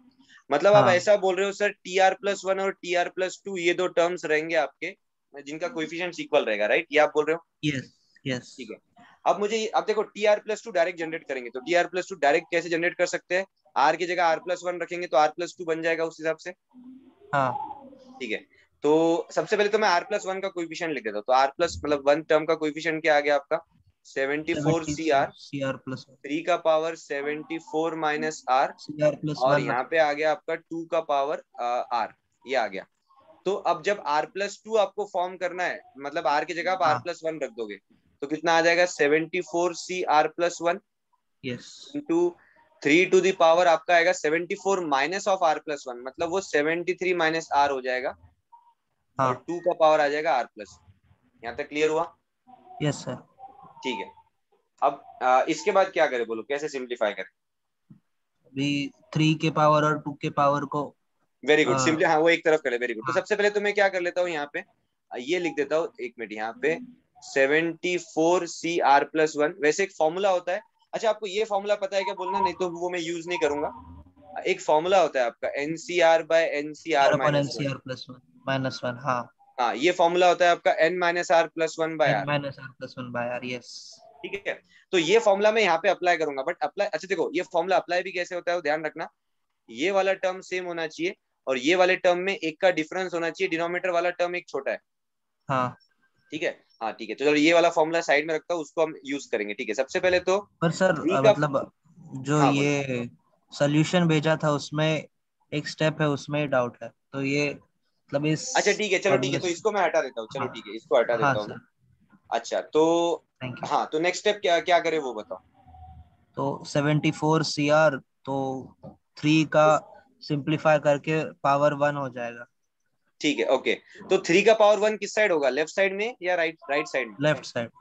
लेफ्ट साइड में, ठीक है, तो आप बोल रहे हो सिंप्लीफाई किया सर पूरा, तो लेफ्ट वो साइड में 3 3 को बच गया। नीचे लाया तो माइनस हो जाएगा पावर। अच्छा 3 का पावर -1 हो जाएगा, ठीक है, इसके बाद और 2 टू द पावर -1 हो जाएगा। अच्छा मतलब आप बोल रहे हो कि टर्म्स को आपने राइट साइड शिफ्ट कर दिया, ठीक है, तो अगर मैं हाँ टर्म्स को राइट साइड शिफ्ट करूं तो 2 का पावर -1 हो जाएगा, सही है, यहाँ तक सही है। हाँ सर। अब इसके अब वो 74CR और 74CR+1 वाले टर्म्स बचे, उनका क्या करूं, एक्सपांशन कर दूं? Yes sir. ओके ठीक है, तो सबसे पहले मैं ये लिख देता हूँ यहाँ पे गाइस 74CR बच गया और यहाँ पे बच गया आपका 74CR+1। ये वाला स्टेप तो क्लियर है ना आपको? हाँ सर। ठीक है ओके, सो 74CR+1। अब गाइस इसको एक्सपांड कर देते हैं एनसीआर का फॉर्मूला यूज करके। तो 74CR बेसिकली क्या हो जाएगा, 74 factorial R factorial 74 minus R factorial, ये हो गया। मल्टीप्लाइड बाय 3, 2 का पावर -1 को डिनोमिनेटर में 2 लिख देता हूँ, 3/2। 3/2 हाँ, इक्वल टू यहाँ पे क्या आ जाएगा 74 का फैक्टोरियल R+1 का फैक्टोरियल और 74 माइनस R+1 मतलब 73 माइनस R का फैक्टोरियल, ये ठीक है। ओके नेक्स्ट स्टेप क्या करे बोलो। उसको ही सिंप्लीफाई कैसे करेंगे वही। सिंप्लीफाई, ओके ठीक है, सिंप्लीफाई देखो हाँ। पिछला क्वेश्चन अपन ने किया तो अब आपको हेल्प मिल जाएगी। 74 फैक्टोरियल तो कट हो जाएगा। हाँ। अच्छा अब मुझे ये बताओ R ग्रेटर होता है या R+1, मतलब R फैक्टोरियल या R+1 फैक्टोरियल, कौन सा बड़ा टर्म होता है? या ठीक है वैसे भी नहीं करता हूँ, एक मिनट को वैसे भी नहीं करता हूँ, यहाँ पे तो सिंपल क्रॉस मल्टीप्लाई कर देता हूँ, ठीक है, क्रॉस मल्टीप्लाई करो, ध्यान देना यहाँ पे। तो R+1 फैक्टोरियल आ जाएगा, ठीक है, अपॉन R फैक्टोरियल आ जाएगा इंटू 3/2 है, और यहाँ पे 74 माइनस R फैक्टोरियल। आपने क्या पिछला वाला भी सोच सकते, जैसे हमने क्वेश्चन सॉल्व किया ना, कौन सा टर्म ग्रेटर है फिर किससे मल्टीप्लाई करना, वैसे भी सोच सकते हो। ओके देखो यहाँ पे मैंने क्या किया वो बता देता हूँ, ये R+1 फैक्टोरियल को मैं उधर लेके चला गया तो न्यूमरेटर में आ जाएगा, और ये जो 74 माइनस R फैक्टोरियल है उसको इधर लेके चला गया तो वो इधर के न्यूमरेटर में। ओके ओके ठीक है, क्लियर हुआ? हाँ सर। ठीक है, जस्ट अ सेकेंड, हाँ जस्ट अ सेकेंड।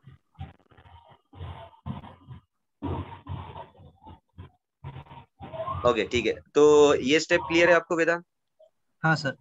अच्छा अब देखो मुझे बताओ R+1 factorial upon R factorial कितना बन जाए?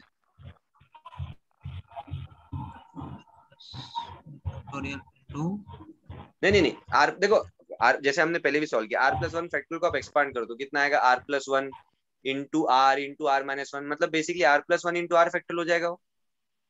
हाँ तो और R+1 डिनोमिनेटर आ में R जाएगा। फैक्टोरियल, हाँ R+1 हो जाएगा, ठीक है, इंटू 3/2 इक्वल टू। अच्छा मुझे ये बताओ सबसे पहले 74 माइनस R ग्रेटर होता है 73 माइनस R ग्रेटर होता है? 73 नहीं, हाँ 73 -R। नहीं 74 माइनस R ग्रेटर होता है। अरे देखो 73 एक छोटा नंबर है, उसमें से जैसे R की वैल्यू अभी के लिए 2 एज्यूम कर लो, तो 74 हाँ माइनस 2 74 -R बड़ा होगा यस। ठीक है ओके, तो मैं उसको एक्सपांड करता हूँ, जो देखो जो ग्रेटर होता है ना उसको आप एक्सपांड करो, तो 74 माइनस R का एक्सपेंशन क्या आएगा 74 माइनस R, फिर एक कम करोगे तो 73 माइनस R, ऐसा कम करते जाओगे तो बेसिकली ये बन जाएगा ना न्यूमेट, ये ध्यान में आ रहा है क्या? हाँ ठीक है, और डिनोमिनेटर में क्या आ गया आपका 73 माइनस आर का फैक्टोरियल आ गया। अब तो आसान हो गया क्वेश्चन, ये टर्म आपका हाँ कैंसिल सर। आउट हो गया और ये टर्म आपका कैंसिल आउट हो गया। तो क्वेश्चन क्या बन गया, r+1 इंटू 3/2, उसमें भी 2 को उधर क्रॉस मल्टीप्लाई कर दो तो इंटू 3 बचेगा, और 74 माइनस r इंटू 2 हो जाएगा। 148 माइनस 2r। ठीक है, हाँ तो मतलब इसके बाद तो आप हाँ कर लोगे हाँ सॉल्व, है ना। हाँ सर ठीक है। चलो ठीक है, या तो थैंक यू सॉल्व सर। कर लेते, एक बार देख लेते, क्योंकि हमें, हाँ ठीक है, तो अगर मैं लिखूं यहाँ पे तो कितना आएगा, देखो 3r+3 इक्वल टू 74 इंटू 2 कितना हो जाएगा, 148 माइनस 2r। वो माइनस 2r को इस साइड लेके आ जाओ तो 3r+2r 5r, 3 को उस साइड लेके जाओ तो कितना हो जाएगा 145। 5 से डिवाइड करोगे तो कितना आ जाएगा 29 आ जाएगा। 29। अब देखो यस। गलती क्या होती है कि r29 आया तो ये मत सोचना कि 29 टर्म या ऐसा, हमारे दो टर्म्स नहीं, कौन से थे, 30 और 31। हाँ करेक्ट, वेरी गुड, क्योंकि r+1 और हमारे दो r+2। टर्म्स थे tr+1 और tr+2। यस। तो r जब 29 रखोगे तो 30th टर्म और 31st टर्म, ठीक है। Okay, okay thank you sir. Cool, okay okay okay guys, I hope so ये क्वेश्चन नंबर 54 सभी को क्लियर हो गया होगा। Yes sir. ओके नेक्स्ट हम क्वेश्चन नंबर 48 चेक कर लेते हैं। यश कदम को डाउट है ये क्वेश्चन में। ओके यश अनम्यूट कर लो। हाँ yes sir. Okay guys question number 48 check करो सभी, मैं रीड कर लेता हूँ यहाँ पे। तो आपको दिया है, if the ratio of the coefficient of third and fourth term in the expansion is 1:2 then the value of n will be. ठीक है, मैं सबसे पहले यहाँ पे लिख देता हूँ क्वेश्चन। सो क्वेश्चन नंबर 48, एक्सपांशन आपको दे रखा है x minus 1/2x whole power n, और रेशियो दे रखा है थर्ड टर्म और फोर्थ टर्म के कोएफिशिएंट्स का, आपको रेशियो दे रखा है। ठीक है, ओके हाँ यश। हाँ सर। ठीक है, तो थर्ड टर्म और फोर्थ टर्म, तो उसके लिए सबसे पहले हमें जनरल टर्म फाइंड करना होगा, क्या आ रहा है। सर मेरे को समझा ही नहीं कैसे करने का, तो मैंने हाँ ट्राई। ठीक है, वही बता रहा हूँ। ठीक है, देखो आपको बेसिकली क्या बोला है कि सेकंड थर्ड टर्म और फोर्थ टर्म के कोएफिशिएंट के रेशियो के बारे में बात हो रही है। तो बेसिकली कोई भी टर्म का अगर रेशियो निकालना है तो पहले हम क्या कर लेते हैं, जनरल टर्म फाइंड कर लेते हैं, उससे फिर कोई भी टर्म का मतलब कोएफिशिएंट पता चल जाएगा। हाँ ठीक है, तो सबसे पहले जनरल टर्म फाइंड कर लेते हैं। तो आपको x minus y whole power n का जनरल टर्म पता है ना, क्या होता है। एक्स फिर से repeat. x minus y whole power n, इसका जनरल टर्म पता है क्या होता है, x minus y whole power n। अब मैं देखो अभी याद नहीं आ रहा है। चलेगा, ठीक है, कोई प्रॉब्लम नहीं, मैं यहाँ पे लिख देता हूँ आपके लिए। ठीक है, तो x minus y whole power n, ठीक है, इसका एक जस्ट, ठीक है। सो यहाँ पे क्या होता है x माइनस, अच्छा ये ध्यान रखना जनरल टर्म बहुत इंपॉर्टेंट है, तभी फिर सिंप्लीफाई होगा। तो इसमें जनरल टर्म क्या होता है, ये आता है minus, sir NCR -1 raise to R NCR हाँ x raise to n minus are और फिर y raise to R. Very good, क्या बात है, बहुत बढ़िया। सो अब यहाँ पे हम लिख देते हैं यहाँ पे। तो देखो आपने जैसे बोला, मतलब पहले -1 का पावर r में लिख देता हूँ, ठीक है, तो -1 का पावर r लिख दिया। उसके बाद में मैं क्या करता हूँ, एनसीआर लिख देता हूँ, ठीक है, तो एनसीआर लिख दिया। बाद में जो फर्स्ट टर्म है उसका पावर होता है n माइनस आर, जैसे आपने बोला, तो मैं फर्स्ट टर्म का पावर लिख देता हूँ n माइनस आर। और फिर आपने बोला सर जो सेकंड टर्म होता है उसका पावर होता है r, तो 1/2x होल पावर r, ये लिख दिया। ठीक है, अब नहीं क्या, हाँ ठीक है, तो यहाँ तक हमने लिख दिया। अब थोड़ा सिंप्लीफाई कर लेते हैं इसे। वैसे हाँ ठीक है, तो यहाँ पे क्या आ जाएगा, -1 का पावर r आ जाएगा, NCR आ जाएगा। अगर आप चेक करोगे यहाँ पे तो x का पावर n माइनस आर आ रहा है, और अगर आप लास्ट टर्म चेक करोगे तो कितना हो जाएगा, वो 1/2 का पावर r हो जाएगा, और x का पावर भी r हो जाएगा, है ना। ठीक है यश। हाँ हाँ ओके अब नहीं क्या, पहले तो मैं अब लास्ट मतलब सिंप्लीफाई करके लिख लेता हूँ फाइनली। तो -1 का पावर r, और आगे आपका NCR, और 1/2 का पावर r, इतना आ गया, ये हमारा कोइफिशिएंट हो जाएगा। और x का अगर आप चेक करोगे तो x का पावर आ जाएगा n-2r। ठीक है, बट हमें उससे कोई मतलब नहीं, हमें क्या बोला है, कोइफिशिएंट बोला है थर्ड और फोर्थ टर्म का, तो ये बेसिकली कोई भी जनरल टर्म का कोइफिशिएंट आ गया। हाँ। अब मुझे ये, अब देखो ये बहुत यहाँ पे थोड़ा गलती करते हैं कुछ लोग, सिली मिस्टेक हो जाती है। थर्ड टर्म बनाने के लिए r की वैल्यू क्या रखनी होगी, 2। 2, वेरी गुड। और फोर्थ टर्म बनाने के लिए r की वैल्यू 3। तो हमने क्या दोनों का कोएफिशिएंट यहाँ पे यूज कर लेते। तो थर्ड टर्म का कोएफिशिएंट बनाने के लिए आर की वैल्यू 2 रख दी आपने, तो क्या आ जाएगा -1 का स्क्वायर आ जाएगा, और यहाँ पे आ जाएगा आपका NC2, और आपका आ जाएगा 1/2 स्क्वायर, ये आ गया। थर्ड टर्म और फोर्थ टर्म के कोएफिशिएंट का रेशियो बोला है, फोर्थ टर्म लिख देता हूँ अब, तो वो कितना आ जाएगा -1 का पावर 3 NC3 और 1/2 क्यूब, ये आ जाएगा। हाँ ठीक है, और रेशियो कितना दे रखा है हमें, 1:2 दे रखा है। ओके हाँ अच्छा, बस इसको आप सिंप्लीफाई कर लेते हैं। तो सबसे पहले तो मैं क्या करता हूँ, यहाँ पे ये तो पॉजिटिव हो जाएगा, ये आपको पता है, ये नेगेटिव हो जाएगा, तो हाँ ओवरऑल आंसर मतलब यहाँ पे तो मैं माइनस साइन फिर इधर लिख देता हूँ। हाँ आपको अगर आपको फॉर्मूला याद है, चलो ठीक है वो बाद में लिख लेते, यूज कर लेते फिर से वो फॉर्मूला, तो NC2 NC3 ये आ जाएगा इधर। आप चेक करना, देखो ये कुछ ऐसा आ जाएगा 2³/2 स्क्वायर, हाँ ऐसा हो जाएगा कि ये हाँ करेक्ट। सही है। ओके अच्छा, और ये 2 को भी यहाँ पे क्रॉस मल्टीप्लाई कर देता हूँ, तो इंटू 2 इक्वल टू सिर्फ कितना बचा, 1 बचा। हाँ ठीक है ओके, अब नेक्स्ट स्टेप में क्या कर रहा हूँ, देखो 2³/2 स्क्वायर कितना बच जाएगा, 2 बच जाएगा, और 2 × 2 4 हो जाएगा। तो यहाँ पे मैं मतलब 4 रहने देता हूँ, माइनस साइन भी यूज कर लेता हूँ, बचे हुए टर्म को उस साइड शिफ्ट कर रहा हूँ ताकि एक फॉर्मूला बन जाए, मतलब क्रॉस मल्टीप्लाई कर रहा हूँ मैं। ये यहाँ तक क्लियर हुआ कि ये बोलो? हाँ करेक्ट। ठीक है, अब अगर ये फॉर्मूला आपको पता है तो हम यूज करेंगे, नहीं तो फिर इसको एक्सपांड कर देंगे। n-r+1/r। Very good very good, तो एक बार लिख देता हूँ NCR/NCR-1 इक्वल्स टू n-r+1/r, तो ये फॉर्मूला यहाँ पे अप्लाई हो जाएगा। हाँ ठीक है, r की वैल्यू कितनी है वो बता दो। r की वैल्यू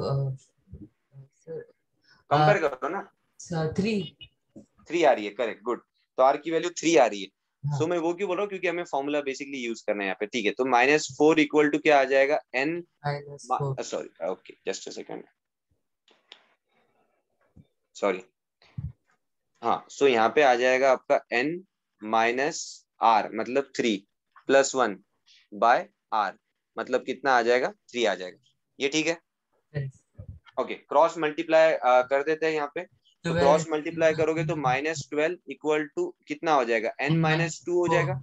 हाँ करेक्ट सॉरी। ओके अरे एक मिनट रुको, हमने कुछ गलती कर दी क्या लिखने में यहाँ पे? नहीं करेक्ट है, मैं कैलकुलेशन कर। ओके ठीक है, तो वो जस्ट अ सेकंड मैं चेक कर लेता हूँ, क्योंकि नेगेटिव और ये आ रहा है ना, इसके लिए चेक कर रहा हूँ। The ratio of coefficient of third and fourth term in the expansion is, आपको रेशियो दिया है 1:2। ओके ठीक है, अच्छा ठीक है, और फिर आपको उसके लिए n की वैल्यू पूछी गई है, n की वैल्यू कितनी आएगी, ठीक है चलेगा। सबसे पहले तो ये चीज है कि आई थिंक यहाँ पे आपको नेगेटिव पावर के लिए वैसे बताया गया है क्या कंसेप्ट? सर नहीं, पर क्वेश्चन में आंसर दिया है। हाँ क्वेश्चन में आंसर वो नेगेटिव आ रहा है, वो ठीक है, नहीं वो तो मुझे ध्यान में आ गया। एक्चुअली क्या होता है ना, मतलब जब हम सॉल्व करते हैं ना, तो जब नेगेटिव मतलब देखो कैलकुलेशन सेम ही होता है, मैं आपको बाद में जब आपका वो पूरा टॉपिक अभी कंप्लीट नहीं हुआ है, जब कंप्लीट होगा मैं बता दूंगा। एक्चुअली मैं यहाँ पे क्यों बोल रहा था ना, इस तरीके से हम जब सॉल्व कर रहे हैं तो हम NC3 यूज कर रहे हैं। अब देखो अगर n की वैल्यू -10 है तो ये टर्म तो नॉट डिफाइन हो जाएगा ना, हाँ करेक्ट। ध्यान में आ रहा है? ठीक है हाँ, तो मतलब क्या होता है जब नेगेटिव पावर आता है, आपको बाद में बताया जाएगा, सेम ही टाइप का एक्सपेंशन होता है, बेसिकली कंसेप्ट सेम ही लगता है, बट उसको लिखते अलग तरीके से है ताकि वो टर्म्स जो है प्रॉपर्ली डिफाइंड हो। आई ठीक लिखते है हैं ना, समझ में आ रहा है ना? आई लिखते हैं ना, आई। नहीं अरे आई नहीं, अरे वो तो √(-1) होता है, वो तो इमेजिनरी में चले गया। अच्छा ठीक है, देखो आपको ये तो पता होगा NCR डिफाइन कब होता है, जब n की वैल्यू मतलब बेसिकली ग्रेटर, हाँ वो तो आपको पता है ना, नेगेटिव वैल्यू नहीं होनी चाहिए, आपको पता है राइट? हाँ। ठीक है, तो मैं क्यों बोल रहा हूँ यहाँ पे अगर हमने ऐसे स्टेप फॉलो किए, तो जो हमने NC3 यूज किया, तो क्योंकि वहां पे वो नॉट डिफाइन आ जाएगा, इसलिए आपको थोड़ा सा प्रॉब्लम लग सकता है। लेकिन जब सर पूरा टॉपिक कंप्लीट करेंगे उसमें मतलब फ्रैक्शन में भी हो सकता है आपका पावर, या नेगेटिव भी हो सकता है, तब एक्सपांशन कैसे लिखते हैं बस वो आपको समझ में आ जाएगा। लिखने का तरीका सही होता है और कुछ नहीं, बाकी कंसेप्ट तो सेम, मतलब लॉजिक वैसा सेम ही होता है आपका, मतलब जो आता है। ठीक है, तो यहाँ से बेसिकली आपकी n की वैल्यू कितनी आ गई, -10 आ गई है ना, और ऑप्शन में 3 ऑप्शन में तो पॉजिटिव वैल्यू दे रखी है, और लास्ट ऑप्शन आपका -10 है, तो ऑब्वियसली वो आपका आंसर है। ओके ठीक है, क्लियर हुआ ये? हाँ सर, अभी एक क्वेश्चन 50 में भी डाउट है। क्वेश्चन 50 में भी डाउट है, ओके सो क्वेश्चन नंबर 50 भी चेक कर लेते हैं गाइस। हम क्या करते हैं, वैसे टाइम खत्म हो रहा है, डैट तो हो नहीं पाएगा ऑब्वियसली, हम क्वेश्चन नंबर 66 तक देखते हैं अगर हो पाता है तो। क्वेश्चन नंबर 50 चेक कर लो सभी, तो मैं रीड कर लेता हूँ। if the coefficient of rth term and r plus fourth term are equal in the expansion of 1 plus x whole power 20, then the value of r is। ठीक है, solve कर लेते हैं इसे, ज्यादा डिफिकल्ट नहीं जाएगा ये question.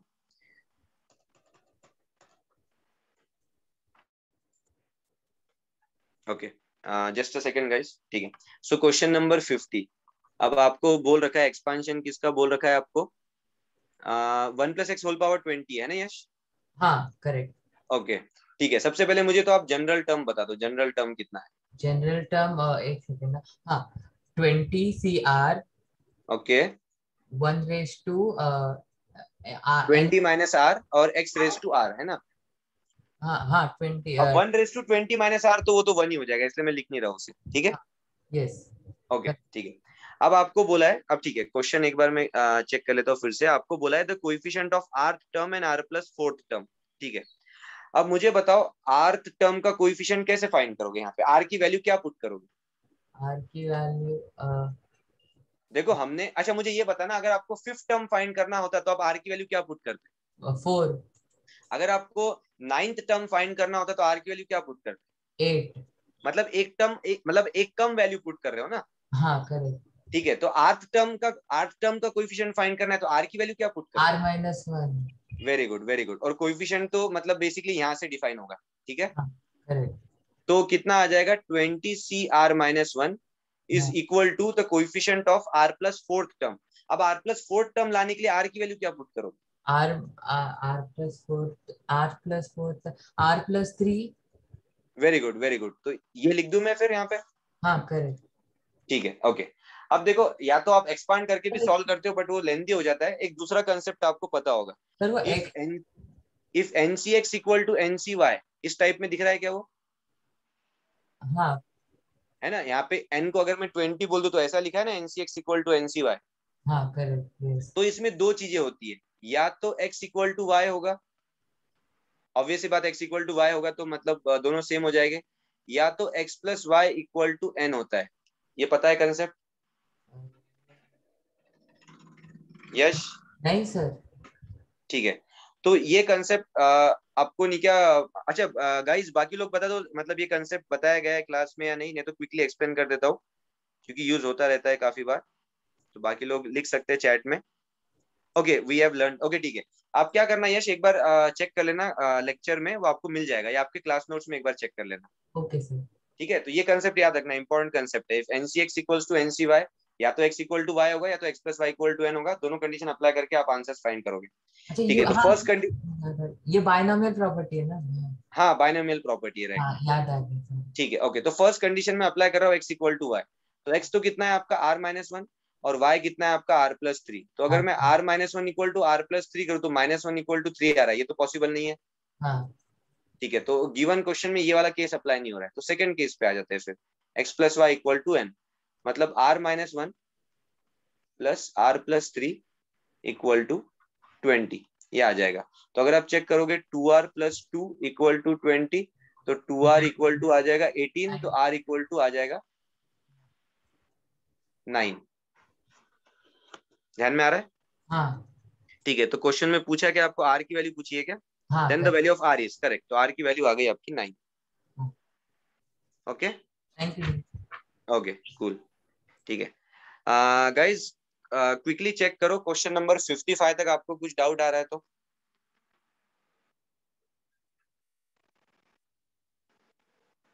Any doubt up to question number 60?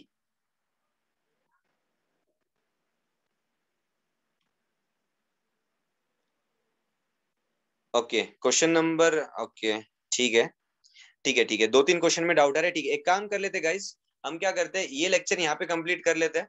So question number 55 तक आपके डाउट सॉल्व हो चुके हैं।